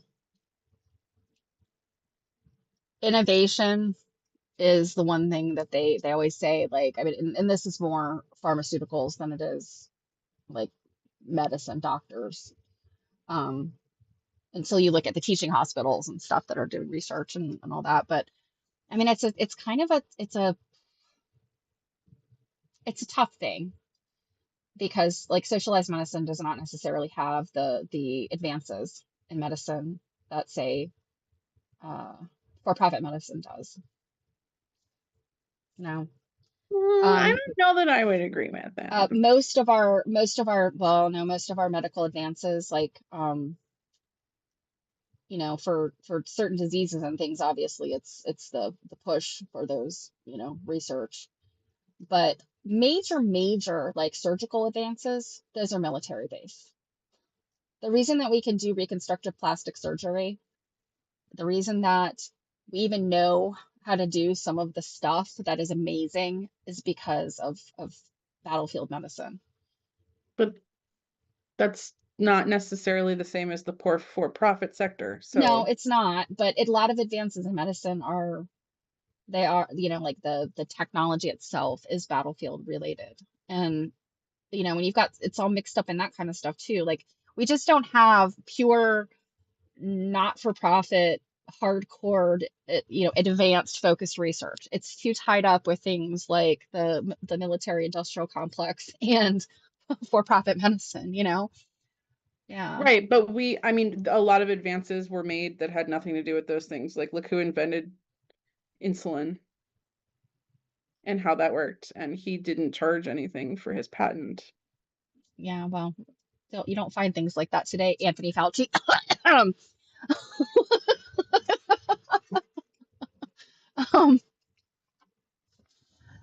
I shall not start. I won't go down that road. But Yeah, I yeah. was gonna say, lady, I'm Um, not going that way. Like, well, but I mean that's an example. That's an example when you've got your government and public health policy tied up with somebody who is in a position of power and has funded research that's problematic. Like I mean, it's like when it's all tied up together, it's kind of scary. When your GP doesn't agree with your specialist, I love that too. So I think the most interesting kind of medicine, just in general, is um, a doctor of osteopathy. And there are not as many of them as there are just straight MDs. And it's because Dr. DOs have to go through, they go through their medical training, but then they go through like, I think it's another 2 years that is added on for a DO. And it's, they look at body systems, like kind of what like Dawn's talking about. Like they look at your body systems as they um, interact with each other versus saying like, oh, your endocrine system's doing this thing, your heart and lungs are doing this thing, your stomach, instead of going like, well, all of those dysfunctions are related to each other, and let's figure out like how and why. Um, because it's so easy for doctors and insurance companies to say, well, you're too fat, that's your problem. Your knees hurt, you've got stomach problems, you've got headaches, um, you snore because you're fat, or it's Well, and because you don't eat especially for right. women, that can be Yeah. the only reason, or you're anxious. Hmm. Yep. You've just got anxiety. Um, yeah. So like that, so much of that gets pushed on us. And I mean, then you've got people like my husband who will like refuse to go to a doctor unless he's dying. And I'm like, well, that also is a big problem, my friend. Like, you can't just expect to get well when you are clearly not.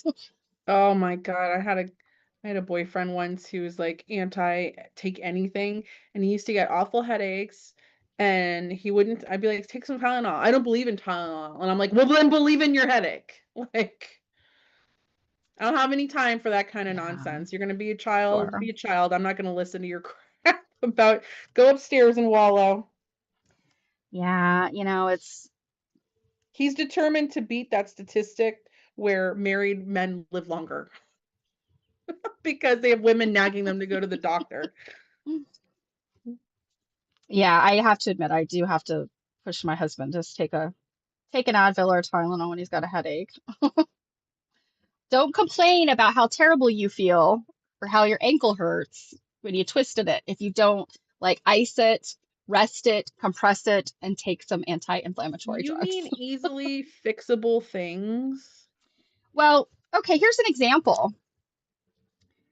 Let's just suppose that you're at your friend's house and you're a big talker and you're like, I have no problem with bathing in a Oh clawfoot my tub. God. And then you step out of that claw-footed tub and you miss the shower rug and you put your wet foot right down on some tile and you somehow pitch forward, fall down, do like some weird split, take the entire towel rack off the wall, and So, your foot is looking really bad by day two. well, and then when you come down the stairs, didn't you miss a step on the landing? That was before the tub. Oh, so you did that up the stairs? I did that earlier in the day. Oh, so y'all, my guest bath here has a clawfoot, the original clawfoot tub. And when people come to stay, and it's high, it's not a short clawfoot tub.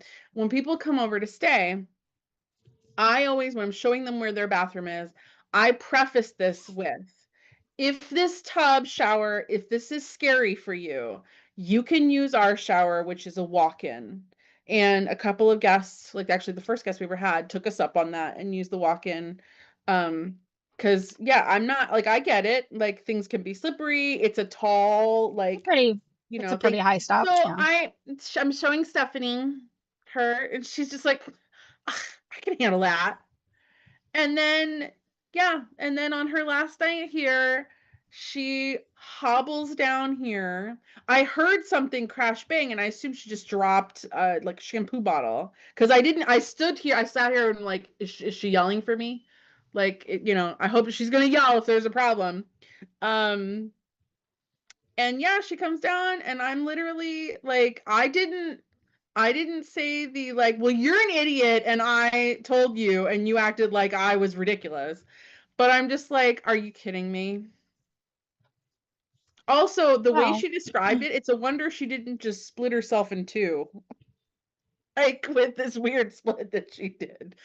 Um, I'm still not exactly sure what happened. I mean, I know the feeling of no, my no, foot no. slipping. I think you know what happened. I think that you will not tell us No, I'm exactly what serious. Like happened. I no, I mean my foot went like it went. I hit the the floor with my foot, and my foot turned like this. It was my right foot. It turned like this and went out from under me. But in terms of how the towel rack came off the wall and how I Most ended up especially like because it is so far away from where the tub is. I don't even know how you reached it. oh, Like, I don't know. unless they are two completely separate incidents and you're just making shit up. Yeah, it does. It happens really fast. But here's the thing. I have learned because I do have a problem with falling down. I have a like my center of gravity is like really high. And if you were to look at my physiology, my physical makeup, you'd understand why.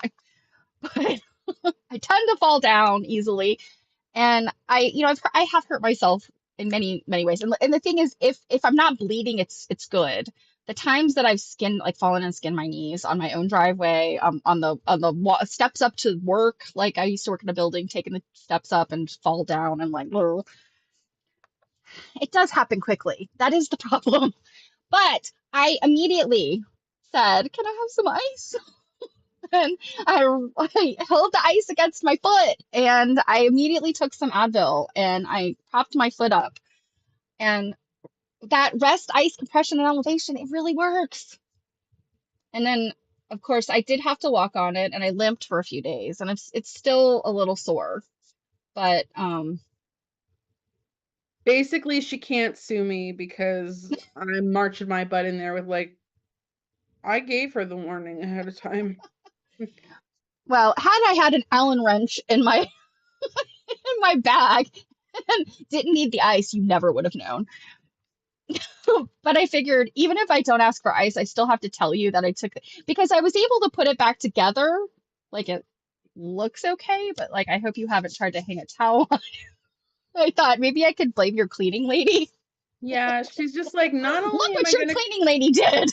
not only am I gonna come over and act like you're the jerk that's suggesting that I'm a rookie with bathtubs, but then I'm gonna prove you correct and ruin your shower, your towel rack at the same time. It is fine. I double checked. It just you need to unscrew the set screw with an Allen wrench and screw it back on. And it's fine. Um, I don't think I could get my foot up high enough to show you guys real time, but most of the like the horrible black and blue is it's still there, but it doesn't feel as bad as it did. So And then you further argued with me about Tylenol and Advil. okay, let's not get into that. But I will say taking care of things the right way instead of just being like, oh, I'm fine, I'm fine, I'm fine, like my husband does. My husband fell down the other day while he was trying to take a picture, I think, for at work, and he squatted down and rolled into a ditch. What? He What do was you mean? Like he's just like there and then he's just gone? he was photographing. So they've had this running and biking event every Wednesday, and so he goes and he'll take pictures. Um, and just they use the pictures in the park, and also he loves to take pictures of action sports type stuff. And yeah, the terrain is such he was in a place where there's a ditch, and he squatted down to take because he's the guys are coming up like oh, and there are a couple women but mostly guys coming up on their cyclists, they're coming up, and he's getting like these really awesome pictures of them where they're coming up this hill. And yeah, he lost his footing and his balance while he was squatting down and rolled into a ditch and hurt his wrist. And I said, "Did you take anything? Like, if And he's like, This is why my ankle is doing much better than his wrist." That was the point I was trying to get to.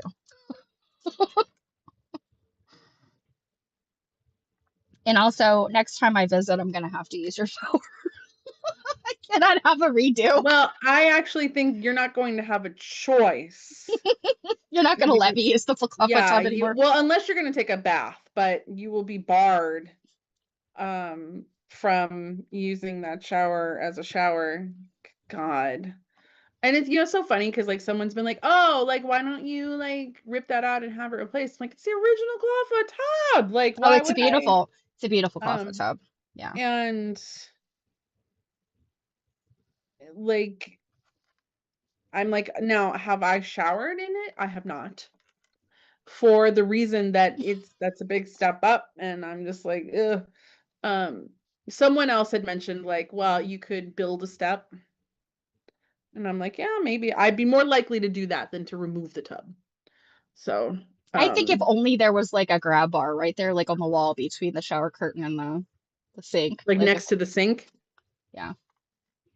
something else for you to pull out of the wall. No, you need like the handicap one. Like, Like yeah, I was gonna say we're gonna do what, like an industrial, like Steph, we installed this for you. And then that's gonna be the one bathroom that we put carpeting in. padded, padded Mauve, carpeting. mauve carpeting. Um, ticks. Subject change.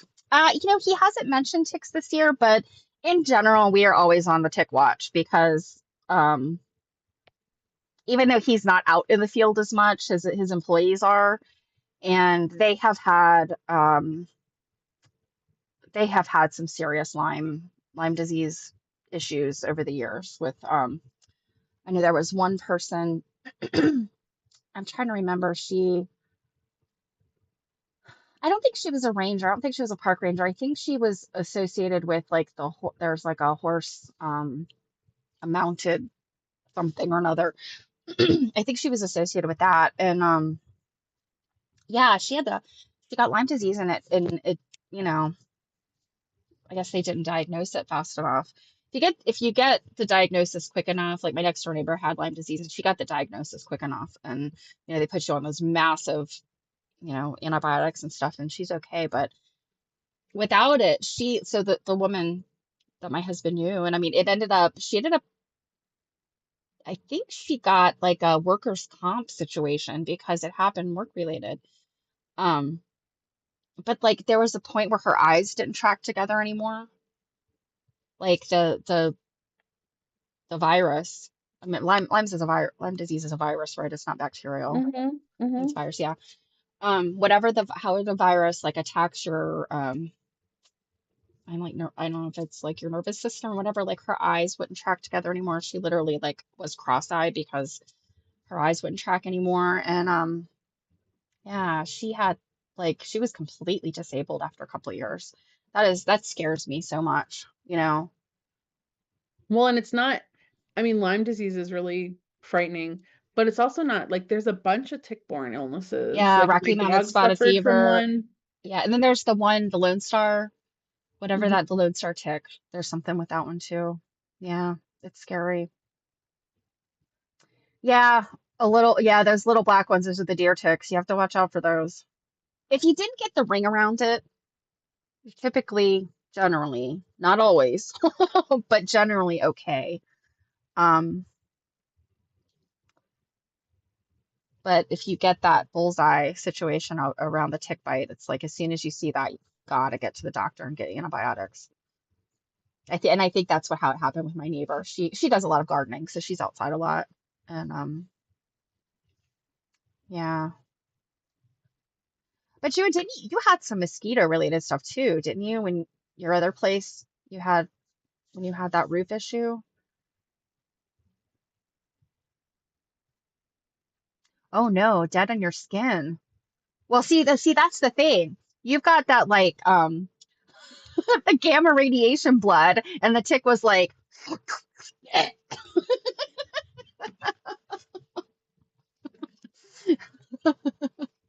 She's just um, like killing, she's out here killing ticks with herself. yeah, maybe, yeah. So I kind of wonder, like, yeah, that the mosquito borne stuff, I think is, I mean, some of that stuff is pretty bad too, but maybe not as bad as ticks for your average adult. Um, Luckily we don't seem to have them here as bad as we do in Natick because we don't have a lot of, because we're fenced in. We don't have a lot of deers. But man, in Natick we had tons of deer everywhere, and this little dog would have ticks on her all the freaking time. Oh gosh, yeah. I remember picking ticks off my grandfather's dog when I was a kid. Just pull them off with tweezers and put them in a jar of gasoline, like no big deal. And I think now, like when we first got our youngest cat, he had a tick um that was embedded behind his ear. And Mm-hmm. I put I put like a big blob of Vaseline on it because that'll often will like kind of suffocate them and they'll back out. And I got it to kind of like unlatch a little bit, and I very, very carefully pulled it out, and it didn't look like it didn't break its mouth parts off or anything, because that's what you have to worry about is when that like their mouth parts get embedded and get infected. But yeah, I worried about that for so. I still think about it today when I scratch him behind his ear. I'm always like, that tick didn't cause you any problems today. There's many things wrong with that cat, but I don't think that it's tick related. So, have you made much progress on your Olfa map there? Well, I'm trying to trim it, and it's not really. I mean, Oh, wow. That's yeah. looking pretty good. Well, so I'm using these micron pens because they're so fine lined and they're permanent. But like just, I mean, I'm not pressing down hard, but just making the line, like it cuts into the foam a little bit.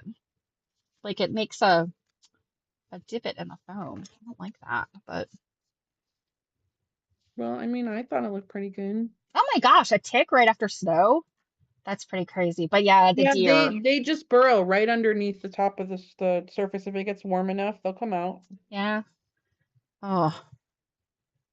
Well, I think we had kind of that, and I think you had it too, Jared, where it was like it was warm and then it was snowing, and it was warm and it was Mm-hmm. snowing. So I could see how they might start coming out. Yep. They were hungry little fuckers.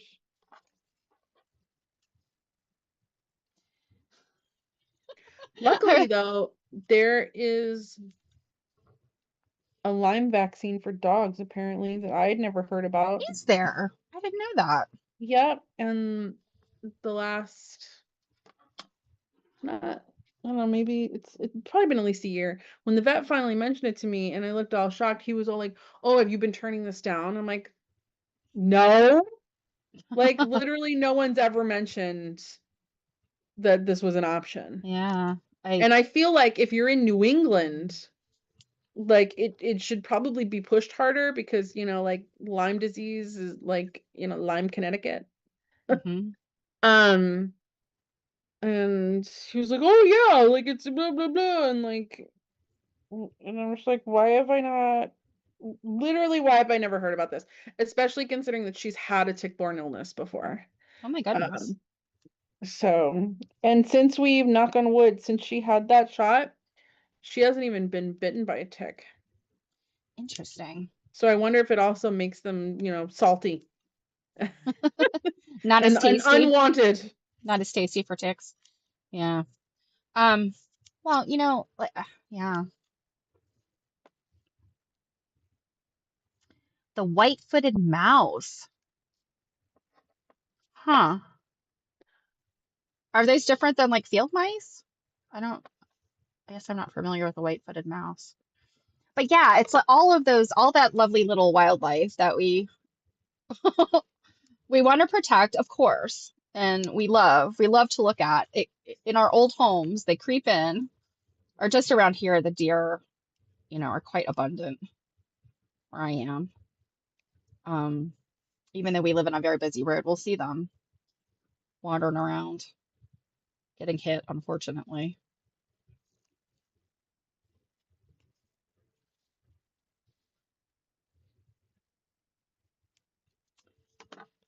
Hmm. I'm really kind of glad that when I look down to like take a stitch, that you really just kind of see the top of my head and my eyes because I'm happy that like, my like ugly sewing face it's like, the standard face I have all over the interwebs. I know you know what I mean. When we're just like, like looking at stuff. Yeah. Oh gosh, let the baby roll down the hill in the grass. Yeah, you must be your area must be riddled with the ticks, Druid. Um, yeah, and I mean, I guess it is something I think about. Like, I don't go out hiking very often. I'm not an outdoors person, but I always think about that, and I always check my hair. You know And what's funny is there has been some suggestion, and I don't know if there's really any science to back it up, but that certain they like certain blood types, more than others. I've heard that with mosquitoes. Well, so here's the thing. When I was on my archaeology dig in North Stonington, Connecticut, which is not far from Lyme, so we were in the woods digging, and I mean woods, no grass anywhere. But our professor, really gave us the talking to about ticks and was basically kind of like, look, we were separated into two different houses, men and women, but he was like, however anyone feels about it, when you guys get home from the field every day and you shower, he's like, you're gonna need to check each other for ticks, like for real, real. And he was just kind of like, if you, get over people looking at you naked and like check yourselves, because like this is no joke. We're not far from Lyme, Connecticut. And interestingly enough, there was this one girl that just constantly had ticks all over her. Like we'd be out in the field and we would find they often ended up on the nape of her neck.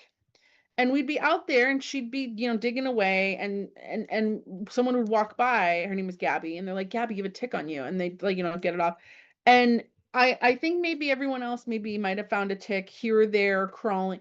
She was constantly like, and she wasn't doing anything else different than existing as anyone else. And we Huh. were just started talking about it, and we were just like, huh, I And wonder. And someone had mentioned she didn't know her blood type. mm, But someone had mentioned, like, I wonder if you have an extra delicious blood type. Um, yeah, a rarer and blood type.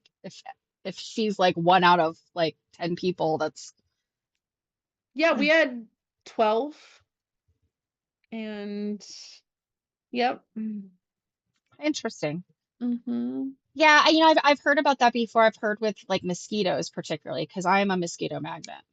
And I've heard it's like the carbon dioxide, it's the this and it's that, and yeah, yes, exactly. Well, mosquitoes are especially the ones attracted to your carbon dioxide. Yes, but do you see what Druid just wrote? Yeah. My my I think I'm an A plus too. I think I'm an A positive blood type as I well. don't remember what the hell I am right I don't now. remember. I But think I yes, might be so an O something, because I think my brother's a B. my husband calls me a mouth breather because I fog cars up really bad, and I was fogging Jill's car up.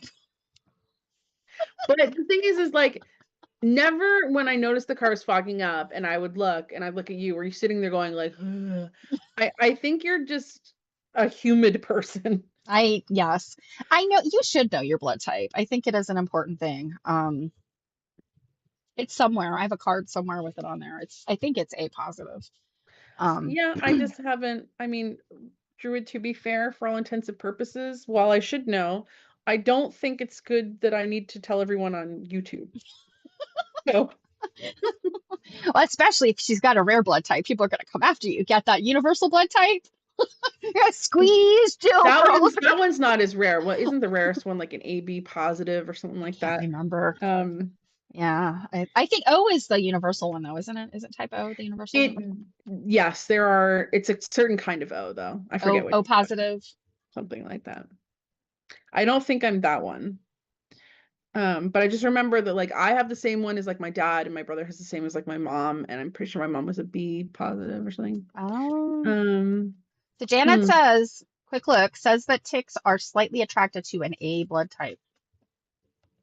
Yeah, well, that's what I'm saying. Like, like I don't know that there's a ton of science behind it yet, maybe, but yeah, we were all just wondering if she had a particular like what because we were sitting there going like, what about her is so, and we really couldn't find anything super like, ultra spectacular other than maybe she had like a particular blood type. She did not get bit. She just kept finding ticks on her. They weren't necessarily biting her.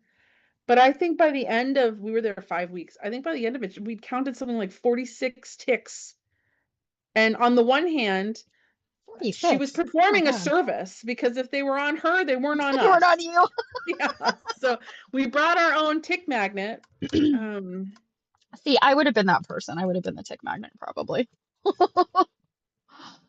That's the kind of party prize. That's the kind of party favors I win. Tick magnet.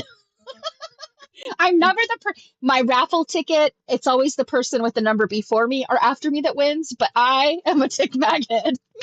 Yay!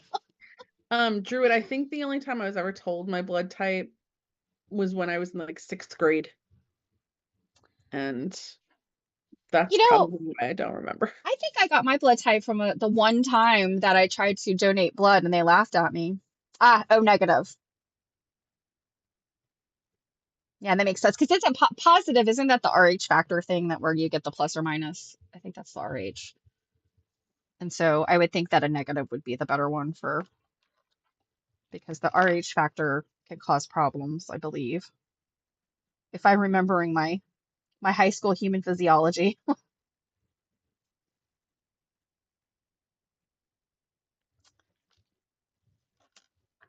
I Druid, if that was a thing that everybody did in high school, I probably left high school before I would have gotten to that class. I think, I think we had a chance to do that too. I took a human physiology class I think my senior year, and I want to say I was absent that day. I never got a chance to do it in school. It's just like literally like it's Yeah, I know. you do the blood drop on, I can't Yep. remember what, it's a reagent and it turns different colors or whatever based on what your blood type is.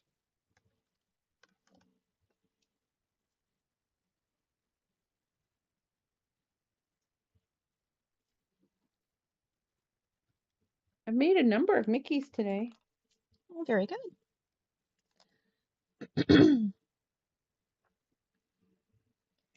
I am trying to do the 60 and 45-degree lines on this little Oh, faux you're cutting going mat. all out. Well, yeah, I want it to look real. And I I have some shrink plastic that I bought. I'm You're just gonna waiting for leave it. it in the plastic too? Huh? Gonna leave it in the Oh wait, this is a quilt shop, not a quilt studio. Gotcha. Yeah, so I'm gonna get no, but I'm gonna get some shrink. I have like shrink eating plastic. So I'm trying to make um an Olfa cutter, rotary cutter, and also clear rulers. Hmm. I mean, would that not make sense to make them out of the clear plastic? Of course, um I have to figure out the ratios for the shrink plastic. What do you mean? Well, because shrink plastic it shrinks like at a percentage, so I think it's like 20%. So yeah, it's your original size, you have to make it 80% bigger. Is that math work?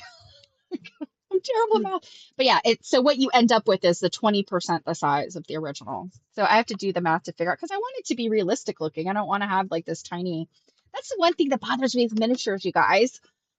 Like you get something and it doesn't fit in the dollhouse, it looks weird, or in your little like You whatever make it because like a big dog that can pee on the roof. and for some things I totally don't mind. For some things I think it's really cute and charming when the stuff doesn't match up, but um some things like I'm trying to my little quilt shop, I want that to be um sort of, realistic-ish. So, human cells in college. See, that's where the evil people start messing around when they're in college. Start cloning people. Um, have to do some experimenting with the plastic. Yeah, I feel like I saw somewhere where there was like a some sort of like little rate. I feel like I could just use a ratio calculator, and then if I'm doing things 1/12, which I don't know is what I'm doing. Well, that would be the first step, is knowing what the ratio actually is before you get to the calculator part. Well, this though, I've been working on the fact that I know that the top of this little table is the size of a index card. That's why I did this the way I did it. So you make your thing out of this plastic, and Hmm. then what? Do you put a heat gun on it and it shrinks Hmm. it? Yeah, or put it in the toaster oven. You never did Shrinky Dinks when you were a kid? Oh, guys, what kind of sad childhood, deprived childhood. You didn't The do Shrinky closest, Dinks? the kind of things that I had was, do you remember that kit that came with like an easy bake oven type oven, and you would Mhm. either make creepy crawlies or you'd make little dolls out of this like rubbery plastic stuff? Yeah, I had the creepy crawler one. I had the doll one, but those didn't shrink. You just No, put them in those were molds. just plastic that when it cooled it would be. Yeah, no. Yeah. I guess maybe there was a period in the 90s where Shrinky Dinks were not popular because I feel like they were popular again when my son was little. But oh, I don't even really remember the I loved commercials for Shrinky them. Dinks when I was a kid. I don't know if I don't think I have any of the plastic here. Um, I had to order another thing of it. Yeah, this is other stuff. What a sad and deprived childhood you must have had. I've always been feeling like something was missing. Shrinky Dinks. Um, yeah, you so oh, Robin said her kids had the creepy crawly one. Um, so Shrinky Dinks, technically there are like those fast food clamshell, the clear, like crackly, crunchy, like they shatter kind of clear plastic clamshell food containers. Okay. Um, sometimes with like yogurt and sour cream containers and stuff, it's like a clear plastic.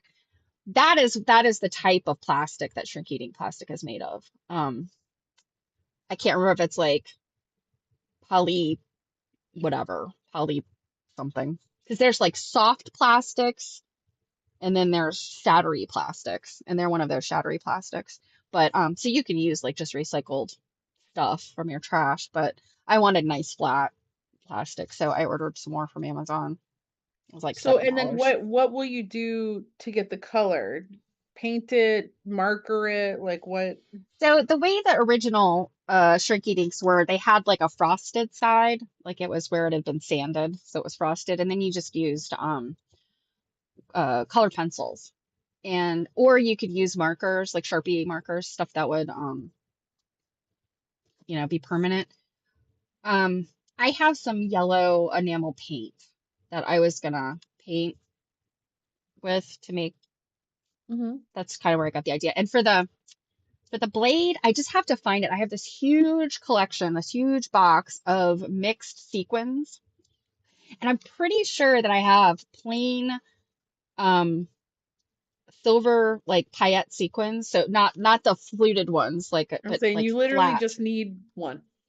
I just need one. Well, if I make multiples, you have to have a few rotary cutters sitting around, especially if you own a quilt store.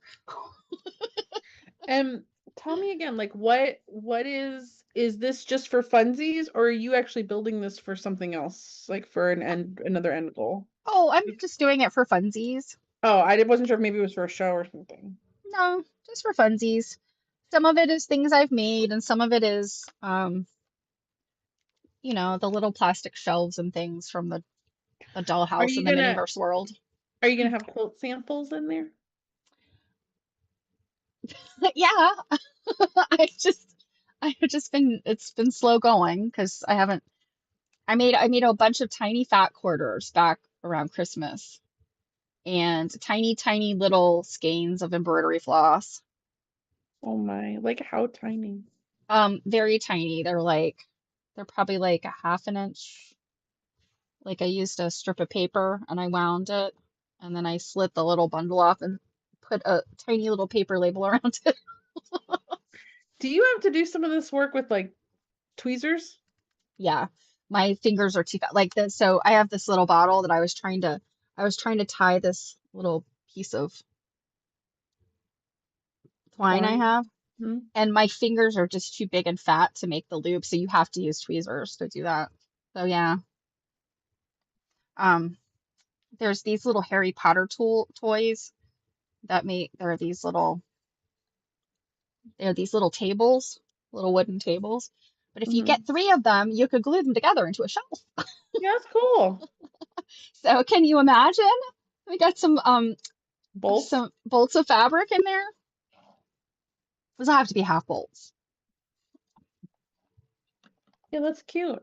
Mhm. I've also finally discovered the shop cat that I've always wanted. Now, see, in my opinion, that's looking a little big for how tiny you like stuff. No, I think this is she's about he, she, it's about right. So she's not Um, one of those giant Maine Coons. no, I mean, look at the lemon tree. Yeah, that cat's gonna fuck up that lemon tree. Yes, meow, I will meow. I will be back in just a second. I just have to use the restroom. Yeah, I'm okay. I'm well, thank you, Robin. I'm thinking um polystyrene plastic. Thanks, Janet. Yes. So this cat, I've been looking and looking and looking for a calico cat, and I cannot find a calico cat, but this orange and white cat, I might leave it as is, but I also, I have these black paint marker, and I thought I might try and make it look like my cat. Um, she's black and orange and white, and so I was thinking like I could just, but I'm worried about messing it up because I think this is a pretty good shop cat. I think it's a. I also have a shop corgi, but I think the corgi and the cat. Now, the corgi is a problem. I don't think the corgi is the right. I think the corgi needs to be bigger. Girl Scout leader memory, right? Yeah, I knew it was one of those it's polystyrene. I always makes me think of like styrofoam, like it's crunchy, right? Number six. Um, whereas polypropylene, is it polypropylene is like the softer stuff, like if I have anything on my desk that would be, well, like probably these because they're bendy, right? This is probably the polypropylene, I think. I don't know. There I go, contributing to the plastic problem, the microplastics in our environment. Um, oh, so Robin, you mentioned the creepy crawlers. I had the one that was like a big black cauldron, and the top of it was like a plastic insert. I think it was like green or orange, and it looked like bubbly, but then it had slots in it where you'd put that liquid stuff, and then you close it up and you'd slide those things into the slots. I think the earlier version from the 70s, those things you slide in were um, like made out of metal. Whereas by the time I got mine, they were made out of like a harder plastic. But it's so fascinating to me now that I think about it, what the different kinds of plastic, like their properties, like what melts. And are you eating a brownie? Maybe. How dare you? I'm starving. I didn't have a chance to have lunch before this. I'm surprised you didn't mention that when we were talking about all the food. Oh, dry cleaning wrap. Oh, okay. Are you talking about like that the plastic from dry cleaning, like just dry cleaning bags? Um, scaring you with the bugs. Um, yeah, the bugs were, I guess they were kind of realistic looking. Like if you made them out of the black goo, I always wanted to make them out of like red and like orange and stuff. They didn't look very realistic. But that's interesting because I would think that that plastic would like just go and like be nothing. But I'm assuming like you're layering it with like parchment paper or some type of paper. Hmm. I I don't know know what I what walked into. I've made. Oh, we're just talking about different types of plastics. Janet remembers the specific chemical plastic name for the plastic that makes shrinky tanks. Number six, polystyrene. So yes, wax paper. Yeah. Watch, I'll remember that and not my blood type. I don't know whether I'm A positive or not, but I do know number six, polystyrene makes great shrinky tanks. Well, or I'll tell them like that's my blood type. Number six, polystyrene. Probably in a few years, we're all going to have number six polystyrene blood types. Oh my goodness. What's Oh, but everybody eating for dinner? I'm having swordfish, baked potato, and grilled Brussels sprouts. I think I'm either making tacos or pizza. I've got the Those stuff are to very make some of. different. Yeah, I've got the stuff to make pizzas, but it's very long and involved. That might have to wait till tomorrow.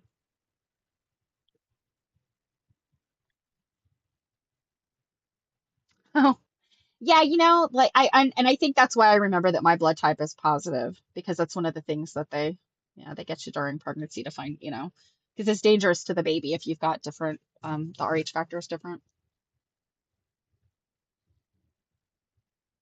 Um, Plastic drink cups with glitter, glue, and beads melted slowly in the oven. These crafts are probably all highly dangerous. So, talking about scale problems, I think the cat is a perfect scale. The corgi is not. That corgi should be bigger compared to a house cat. Hmm. These were a clearance farm babies that I got at Michael's. I also have a goat, which I think is probably a good sized goat, a baby goat. And I also have Compared, wait, but this rabbit. compared to the cat, Yes, I think the baby goat and the cat are about right. just tell everyone it's a miniature goat. Yeah, the corgi is too small. Well, turn him around. Show me his booty.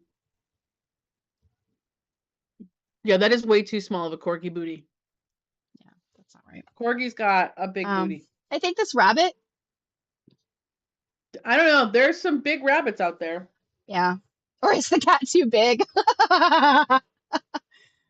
Some cats are just big. Yeah. Well, The that's why I Phoebe asked if dog. it was a big Maine Coon. Some Maine Coon cats are massive.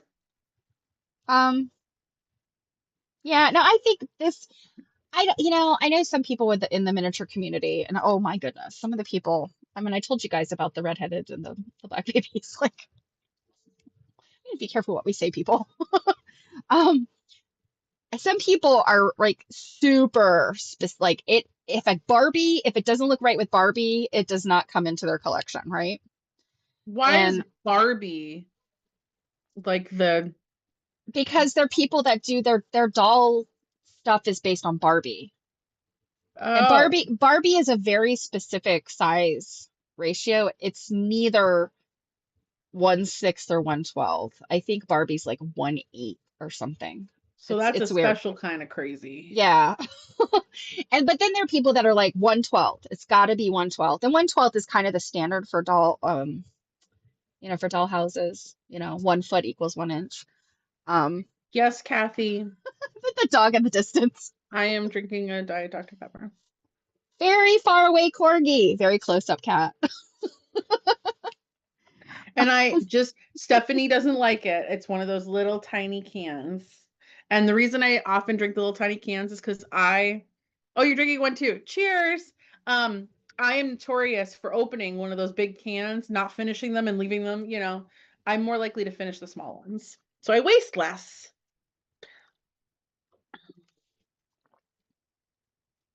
And now a regular can feels like I'm holding a grenade in my hand. It feels so big.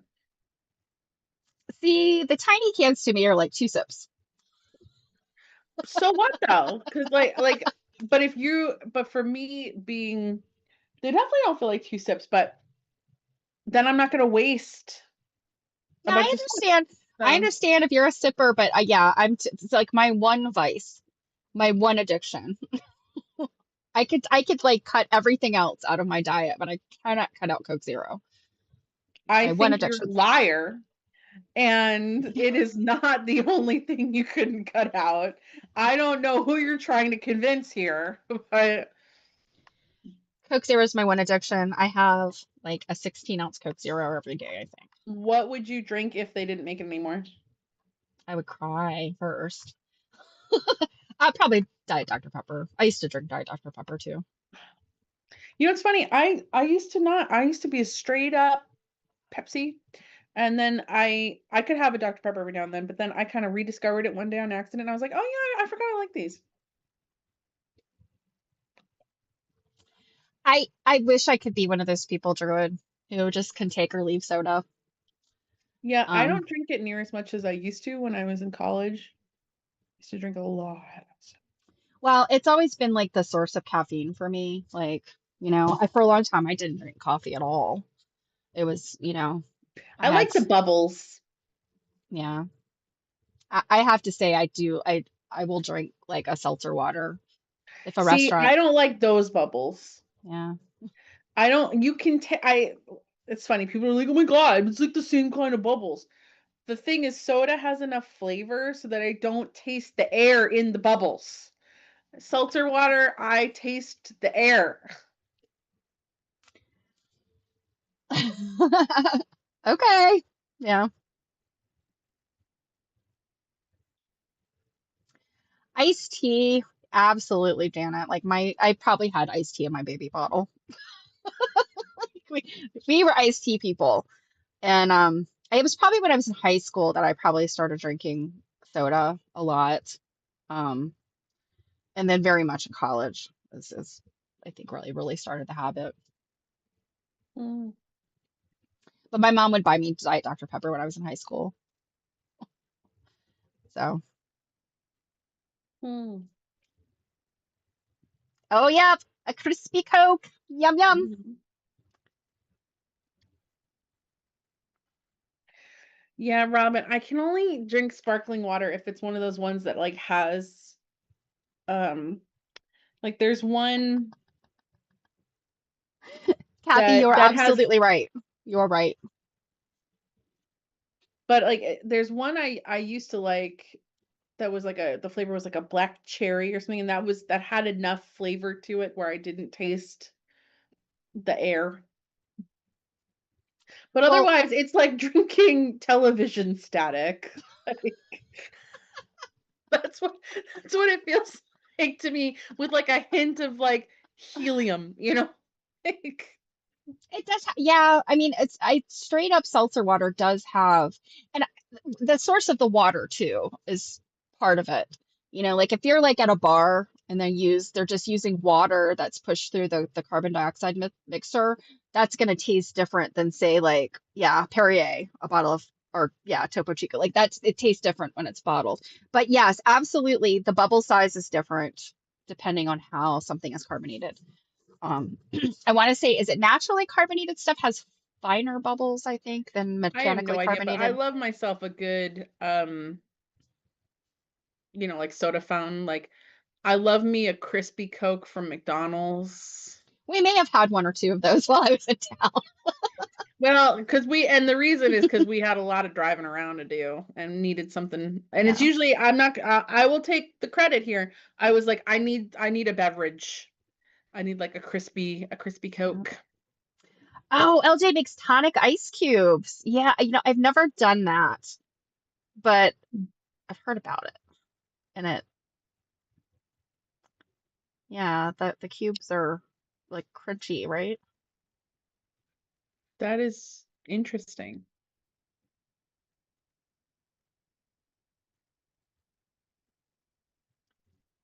I've never tried soda from the Soda Stream. We had a Soda Stream for a while, and I did not like the cola flavors that you could get with it. I would make like gosh, I'm trying to think like carbonated like fruit punch and stuff. Like I would just carbonate drink mixes and things. Um, because I just didn't like that. There was a sparkling grapefruit soda flavor that I really liked. But it was there was a short period of time where I could not get the CO2 cartridges. It was like a real hassle, and so we just stopped using it. And that actually I did get off of the Coke Zero a little bit with that. I should probably get the Soda Stream up and running again. What is Petro's, Druid? Around here, Petro's is it's an oil company. Oh, yes, Fever Tree makes a very nice tonic. So Yeah. you guys keep talking about grapefruit, and there is a drink from my childhood that I think had some grapefruit in it because I don't like grapefruit like at all. But it was like a grapefruit guava, and it was around. My mom and I drank it all the time, and then it went away, and like I'd never. And I'm pretty darn sure it was called Moni Lie. Was it Mauna Loa? No, I don't think it was Mauna Loa. Hmm. It was like I'm pretty sure it was like a pink. Of course, it was one of those fruit juices that is masquerading as like something healthy that Mm-hmm. it's not. Um, and I'm pretty sure it was Hmm. called Moni Line. Yeah, I'm not familiar with that. I like I'm probably not one to like eat a grapefruit. Of course, when I Oh was a yeah, no, kid, I we can't. had many a grapefruit for breakfast. My grandmother and my mom were grapefruit for breakfast people. Um, I take some medications that are counterindicated with grapefruit. It's whatever compound is in grapefruit. However, I will indulge in a grapefruit soda every now and then because it's like it's crisp, but it's got a bite to it. Kind of like blood orange also is a little bit the same way. Um, Robin's asking, was it Monin? No, I just looked that up too. That's the first thing that came up, and no, it's not that.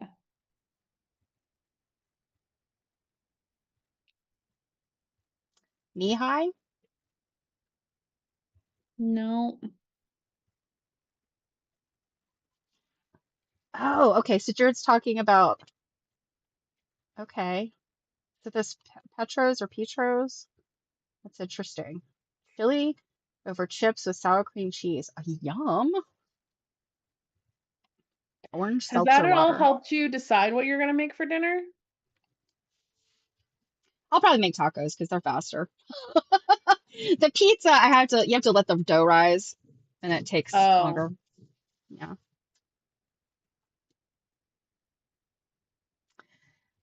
But yeah, the Fever Tree, I'm a gin and tonic person as well. I love a gin and tonic, and Fever Tree does make, I think, the best tonic out there. In fact, I think I had some Fever Tree like way in the back of my refrigerator for a while, and I think my son finally liberated it. Because, you weren't drinking it. Maybe I was saving it for something. hmm. I think Hmm. maybe I need to move up in size with my marker. Maybe these will be better if I do bigger size. Oh yeah, Fresca, absolutely. Yeah, a, a gin long drink. From Finland. That's interesting. Yeah, so Wegmans has a pretty good grapefruit soda. I don't know if you have, I know Wegmans are, um, I think Wegmans are just East Coast, right? But they made their way into the rest of the country. I don't even know. Um, I, I like their brand um, of grapefruit sodas, but like I said, I shouldn't be drinking that because it's is counterindicated with some medications. But okay, yeah. So Wegmans is Amazing.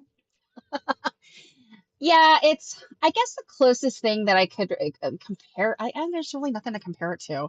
I mean, it's sort of like a big, like full featured grocery store, like think With like Whole Foods or something like yeah, with that. like massive prepared foods Yeah, they have a ton of section. prepared foods. They have, like salad bar, like the whole deal. And then Ours has never had a salad bar. Yours? uh I think the one in Virginia does. Uh-huh. Um so like Maryland, you can't buy beer and wine in a grocery store. So our beer and wine area is like something else. I've seen them with a sushi bar inside. Yep. Um Ours has different We stuff, but had one, the one we had here that was at the mall. It's not there anymore. It had a restaurant inside, like a full-scale restaurant inside. Um, yeah, ours had the one they built here near me. They had a burger bar, and I guess it didn't do well, so they changed it into something else during the pandemic. and then they Um, also have like one of the best like cheese yes, departments, like yes. specialty So cheese and there's like yes, charcuterie. Like you could buy like pre-made like charcuterie, like really great ones. Like yes. that's when we had a Wegmans close by. That one's gone. There are still Wegmans around here. It's more of a destination now. It But was the when olive bar that sold me. oh yeah, they've got that too. But like when we first started going, like that's when Sunday and I really got on board with our like charcuterie game. Because you could just buy this whole thing with like, fancy nuts and Oh, that's um interesting. That Fresca popped up first. That's funny. Um, yeah, it's Wegmans brand. Grape, I mean, maybe it's Italian. It's a grapefruit flavored Italian soda, maybe, but it is Wegmans brand. Harris Teeter. They're a lot like Harris Teeter, but I think that might be another one, like oh my East God, Coast. they're lightning years beyond Harris Teeter. I don't know. The Harris Teeters that I've been to, like in North Carolina and Virginia, are pretty fancy. I had one in North Carolina and I mean, it I was think they good. were. Like, I it think was Harris Teeter was Wegmans. originally from North Carolina, and I think they've I think expanded. Wegmans is so much better than Harris Teeter. It's funny that you like Wegmans because most people that I mention Wegmans to that have one or live near one don't like it. Really? Everyone I know loves Wegmans. Yeah, I think around here Why people are don't just they like like it? Is it just, I mean, it is expensive. at the expense, and it's like there's too much stuff. But I have to Oh, they're say, just overwhelmed. their meat and their vegetables and fruit and vegetables is always so fresh. Like the stuff over at the Weiss, which is a local chain near me, expensive and also not very good. Like I'm like, has anybody picked over these onions? They all look like they're half rotted. Like really? And you're gonna charge me that much for them? But Wegmans, I know I'm gonna go in there and it's gonna be like Yeah, it was they're picked off the field a day ago. one of the things too that we really liked is I don't know about now because again we like never go to it now.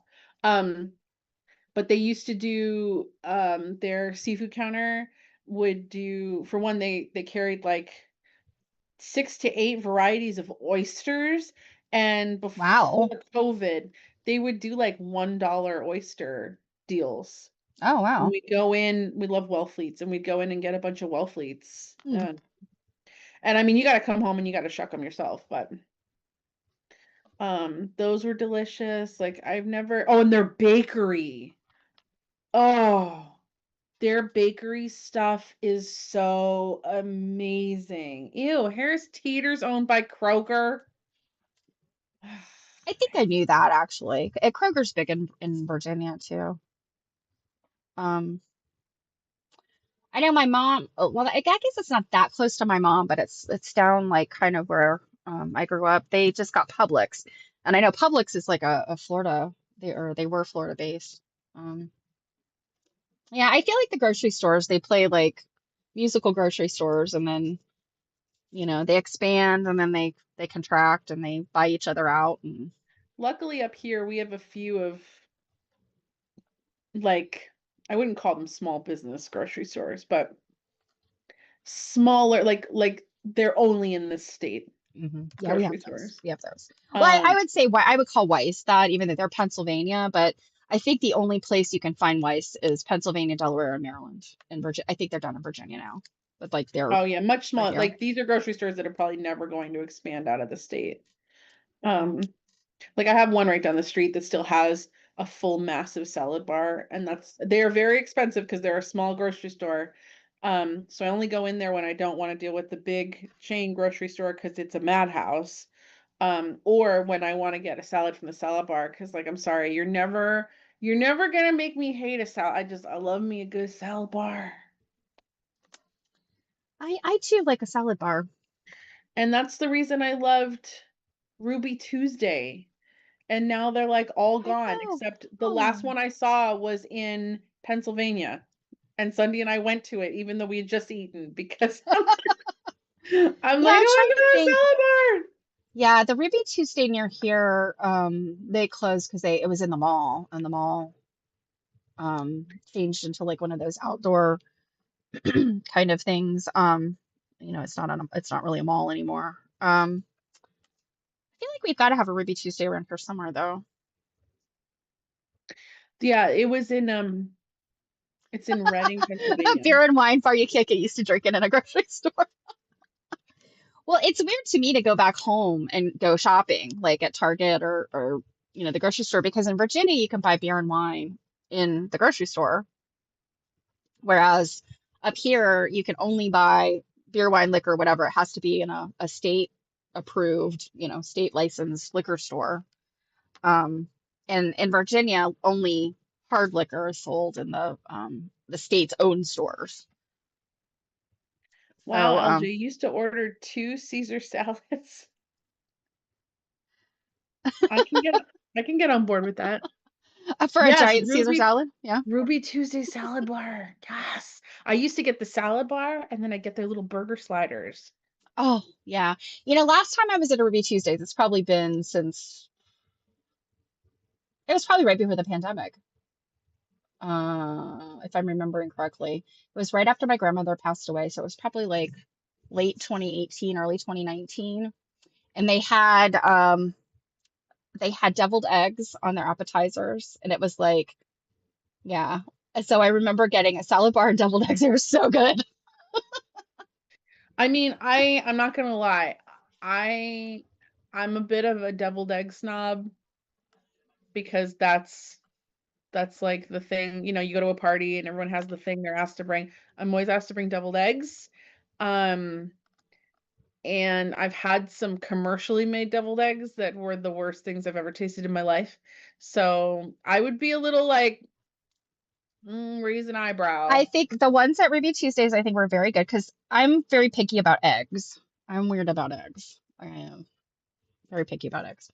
And I think the ones at Ruby Tuesdays were very good.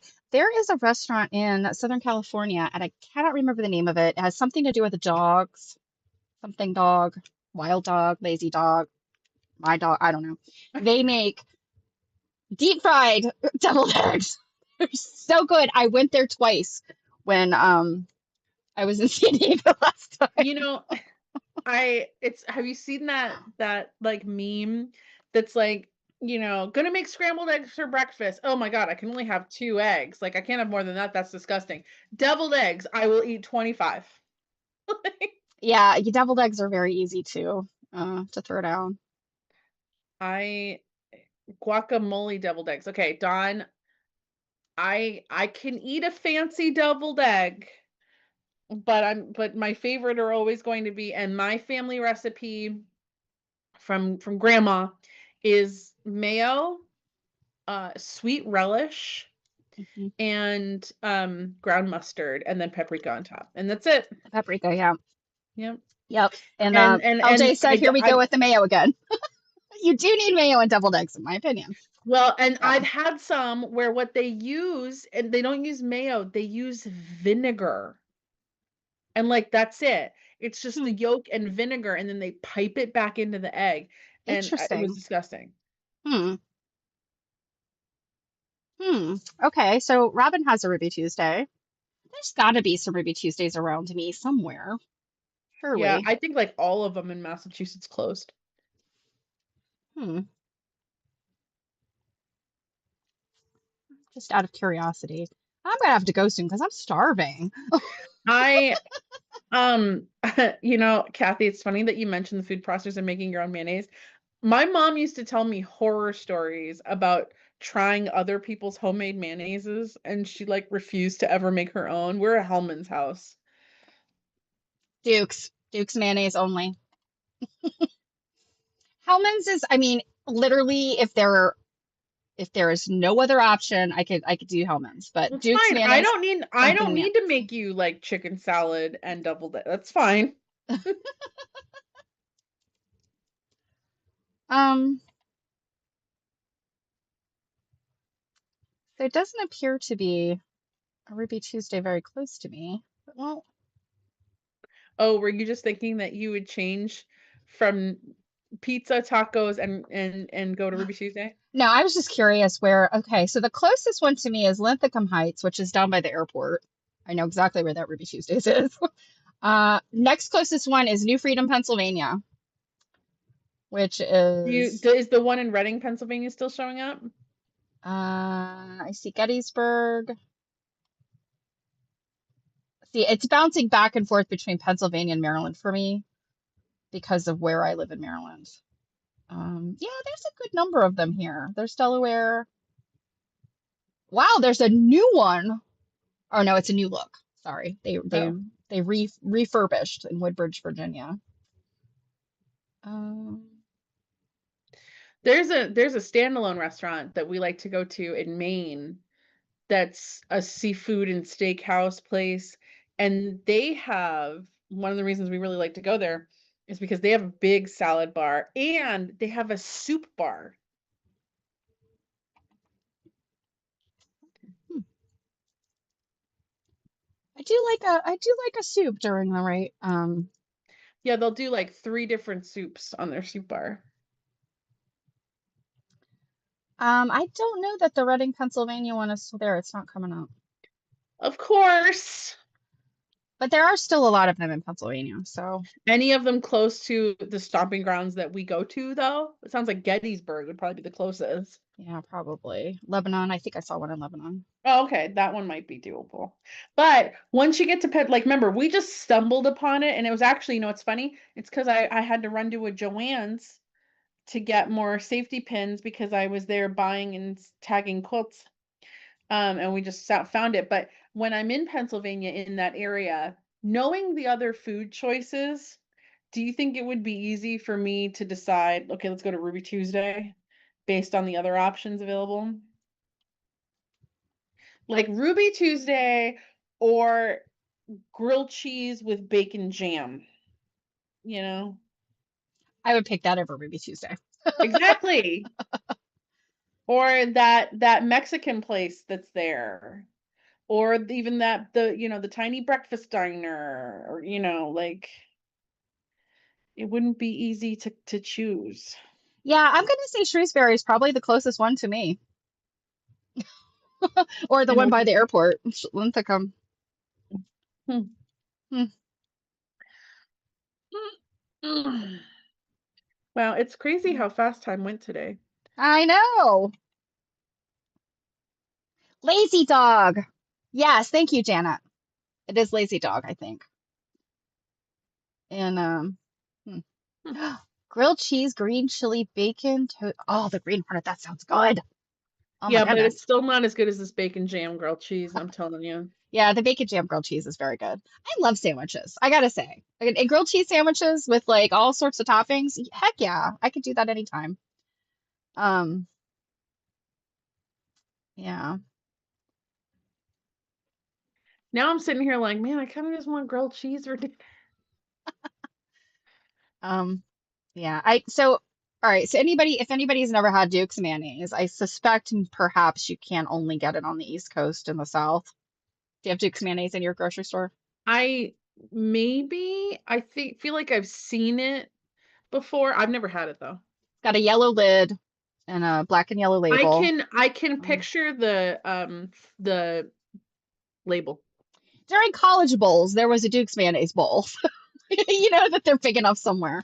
But yeah, I think I've used Duke's mayonnaise like ever since I've been an adult because my grandmothers were Hellman's and Miracle Whip, and yeah.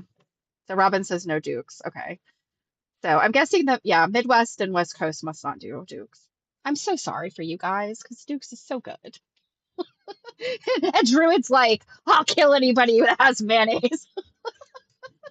I think we Kewpie Japanese. I mean, we use Kewpie in our house a lot because we make Asian I like food here. Kewpie for, yes, for the like spicy mayo and stuff like on Yeah. salmon or with Asian stuff.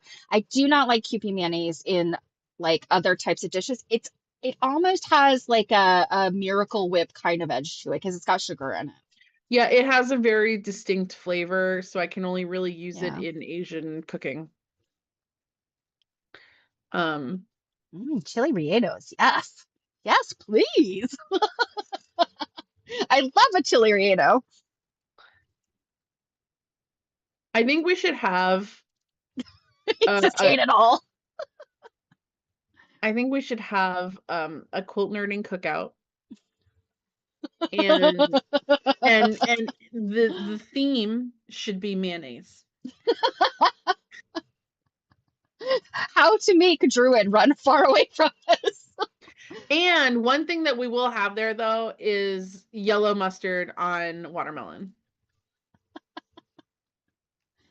Yellow mustard on watermelon and many types of devil eggs. Yeah, I'm telling you, man, you have to like, you guys, you have to try it. So I'm like, I don't eat watermelon all that much, but now I'm sitting here going like, man, why didn't we get some Oh, watermelon at the grocery store? and I was out, I had to run errands yesterday and I ran to Target and I went to the good Target that's up the road from us. And as I went in, and went around to where I was going, you pass all the food and the frozen foods and stuff, and I'm like, oh, they had watermelons, like the big giant cardboard box piled with watermelons, and I'm like, not yet, because I don't have room in my refrigerator. Yeah, you do need room. Well, and Steph and I both have smaller than the average current kitchen refrigerators. You need room for that, and I can't put away a watermelon like Sunday can. He can eat one Oh, like I he's can. never eaten watermelon before, and I cannot. I asked for a watermelon for Christmas when I was a kid. I was dead set on getting a watermelon when I think it was when I was 8. I got a dollhouse instead. I mean, Druid, I would argue that a man's mustache smelling like really anything other than like cleaned would gross me out. Mayonnaise. Yes, my husband's mustache doesn't smell like mayonnaise or milk or yeah. I would shave him in his sleep.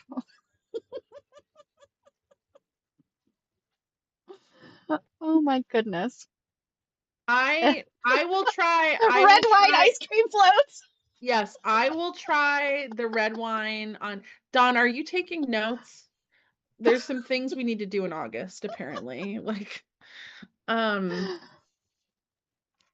yeah, I would try. I mean, it sounds crazy weird in this moment. It doesn't sound super appetizing to me, but and red wine's not my favorite, but I would try red wine on ice cream. She is taking notes. I would try red wine on ice cream. I don't know about like a red wine ice cream float because I actually the sulfites in wine like really really get me, but just like a Like little bit. drizzled. Yeah. Yeah, Mhm. like or a red wine reduction, making it a little syrupy. I could do that. Please use a decent wine. So nothing with a screw top. Is that what you're saying, LG? Nothing that came in a Well, box. oh, and Haagen-Dazs ice. So wait, so we're using decent wine and Oh, crappy ice cream? Like, yeah. um, Okay. what kind of red wine, LJ? Like, does it matter? An Argentine Malbec, as Kathy is suggesting. I'm not a wine person. I just don't know. I'm not really a red wine person. See, Druid, I told you it's a creamy. You have issues with creamy stuff. Yeah, See, you just said it. LJ, I don't think you and I like mesh anymore. Like, Haagen-Dazs is the only one you can. All right, so we have some expensive taste, do we, LJ? Because I'm all about cheap ice cream. Because I don't. It doesn't need to be cheap I ice love cheap cream. ice cream. Well, we while Stephanie was here, there's a place down the street That place was um delicious. That that banana makes its ice own cream, to die for. it makes its own ice cream and with a ton of flavors. They also do Sunny and I just ate there the other night. They also have food there and they do, like it's a seasonal thing. And we eat there like once a year and we get this big, it's called like the Fisherman's Captain's Platter. It's $50 now. But we split it Well, and Is it it's got like a steam it's basket fried. something? It's Fried. fried. Okay. Fried shrimp, scallops, clams, and and fish on it.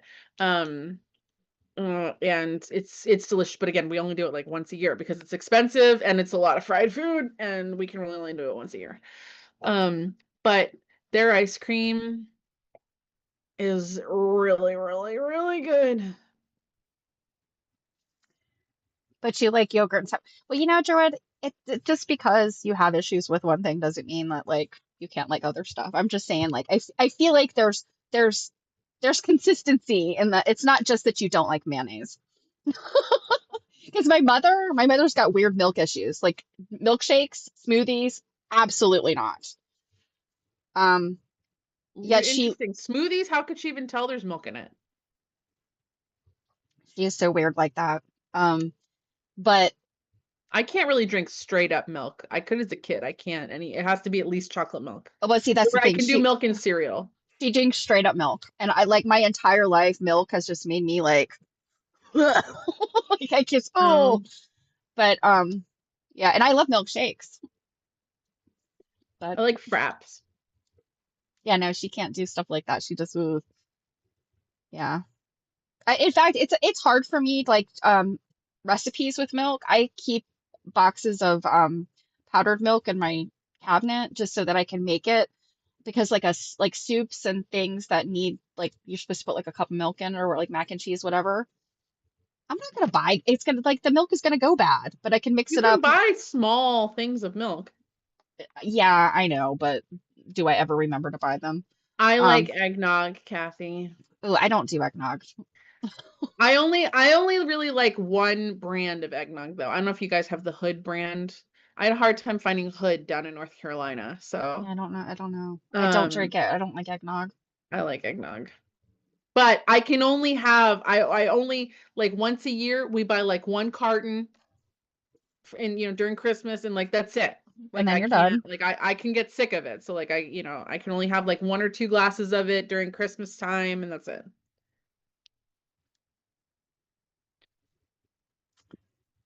Get stand eggnog. Yep. You know, isn't it interesting though, like what your tastes are? And you know, as far as like lactose intolerance, like I don't really have a lactose intolerance. My son does. And so he uses oat milk now if it like on cereal, and in smoothies, but otherwise we just don't drink anything that needs Yeah, we're milk. not a big milk. My brother's I'm a still a big I milk have been a kid. dry cereal eater my entire life. I do not cereal and milk. Oh, like it makes it Dry soggy. cereal? Are you a Mhm. barnyard animal? Yes, I'm like just eating out of my little my little oat bag. The only kind of dry cereal I could ever really get on board with would be like Cheerios. It's so weird. Yeah. Like, what do you guys do on these stitching glitches? Well, sometimes we're stitching, and then we're going to talk about recipes and food peccadillos all Yes, day long. that's pretty much what we do. Yeah, but If that's not your what's jam, funny? But you know what's mm, funny is it doesn't matter if we're like reading or we're doing an interview. It's going to be these streams that have the largest in participation from the audience because we're all going to talk about recipes and food peccadillos. oh my gosh, Janet. Okay, so Janet grew up on a dairy farm, and you have to pry the milk glass away from her cold dead hand. And Robin's mother has major lactose intolerance issues and eats cereal with water. I gotta eat it dry. It's gotta be dry. And the thing And is, the kind of cereal I eat is not healthy cereal anyway. It's like I love Cinnamon Toast Crunch. I don't eat it that much because it's like basically it's all carbs and with sugar. my So favorite cereal they don't make anymore. that's so And many reveals today. did anyone else ever eat a cereal by Kellogg's called Product 19?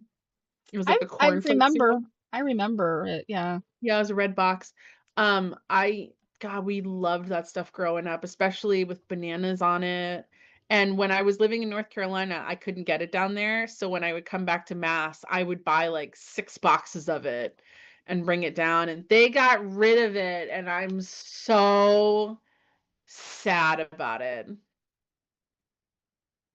And no other cornflake tastes even close. Yes, see, Druid. Okay, we're married again. We can Yeah, agree I on don't, something I really mean, important. Product 19 I was so good. I do remember it. I just don't remember ever having it. So it just was not one of those things on I my mean, its radar. major competitor at the time would have been just the Kellogg's Corn Flakes, which were not at Okay. all the same thing. Huh. Hmm. Yeah, I know it is a weird name. I know it is weird because it definitely sounds like we got rid of product 19 because product 20 was doing better. Like, it Yeah, seems, yeah. Special K is not at all like Product 19. Product They 19, do they do whatever still make they grape put, nuts. they do. Um, whatever they put on it, it was almost kind of like a honey type of a glazed like sweetener or something on it. Oh, interesting. Yeah, oh my God, I could eat the Oh, it had crap. 19 vitamins. Mm. Oh, yeah, maybe that's it. I could eat the crap out of that with some cold milk and banana slices on it.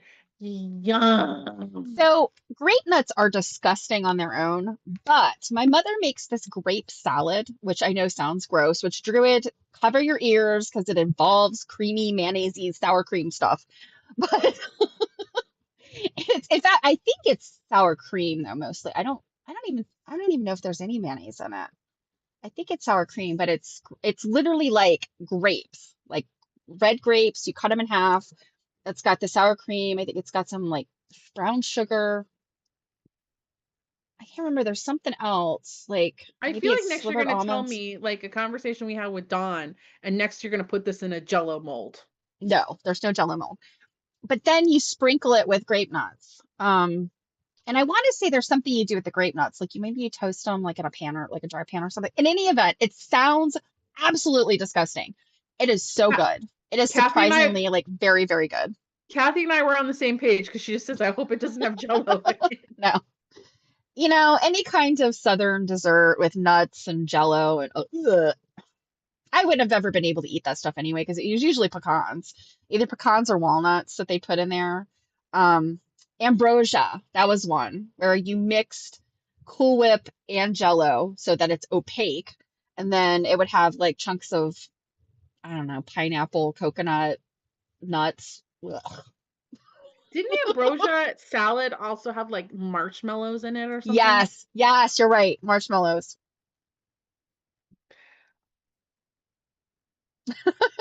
Okay, sour cream only in Wait, ambrosia. sour cream and ambrosia? I thought it was supposed to be a sweet thing. But you can make sweet things with sour cream too. It just it's tangy. You have to put sugar in it.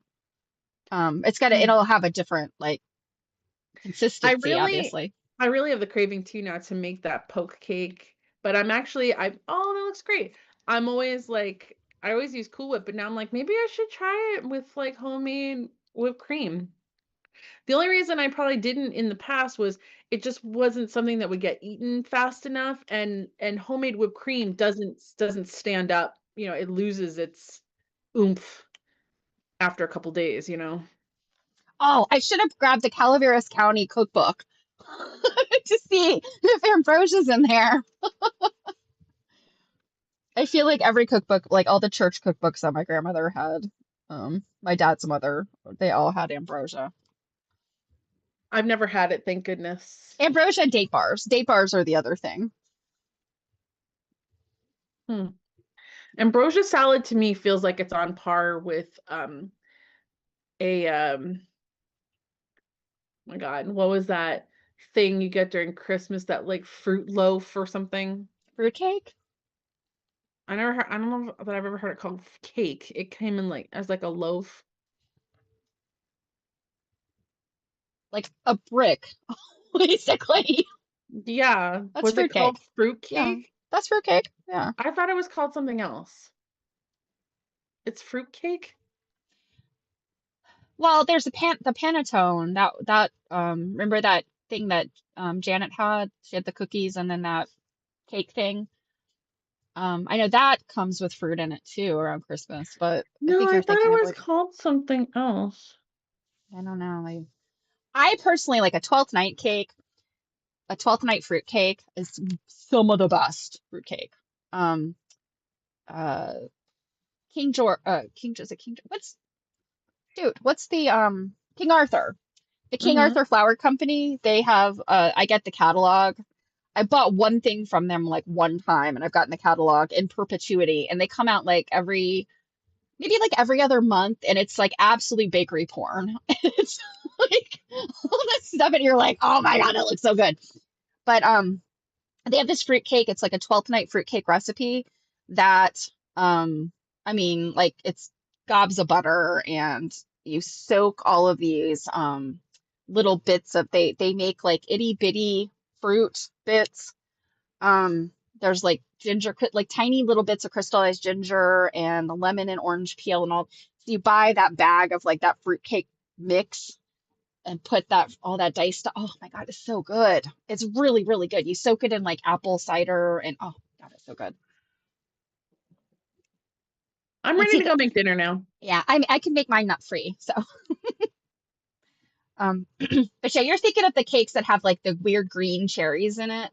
Yeah, Yeah, that's fruitcake.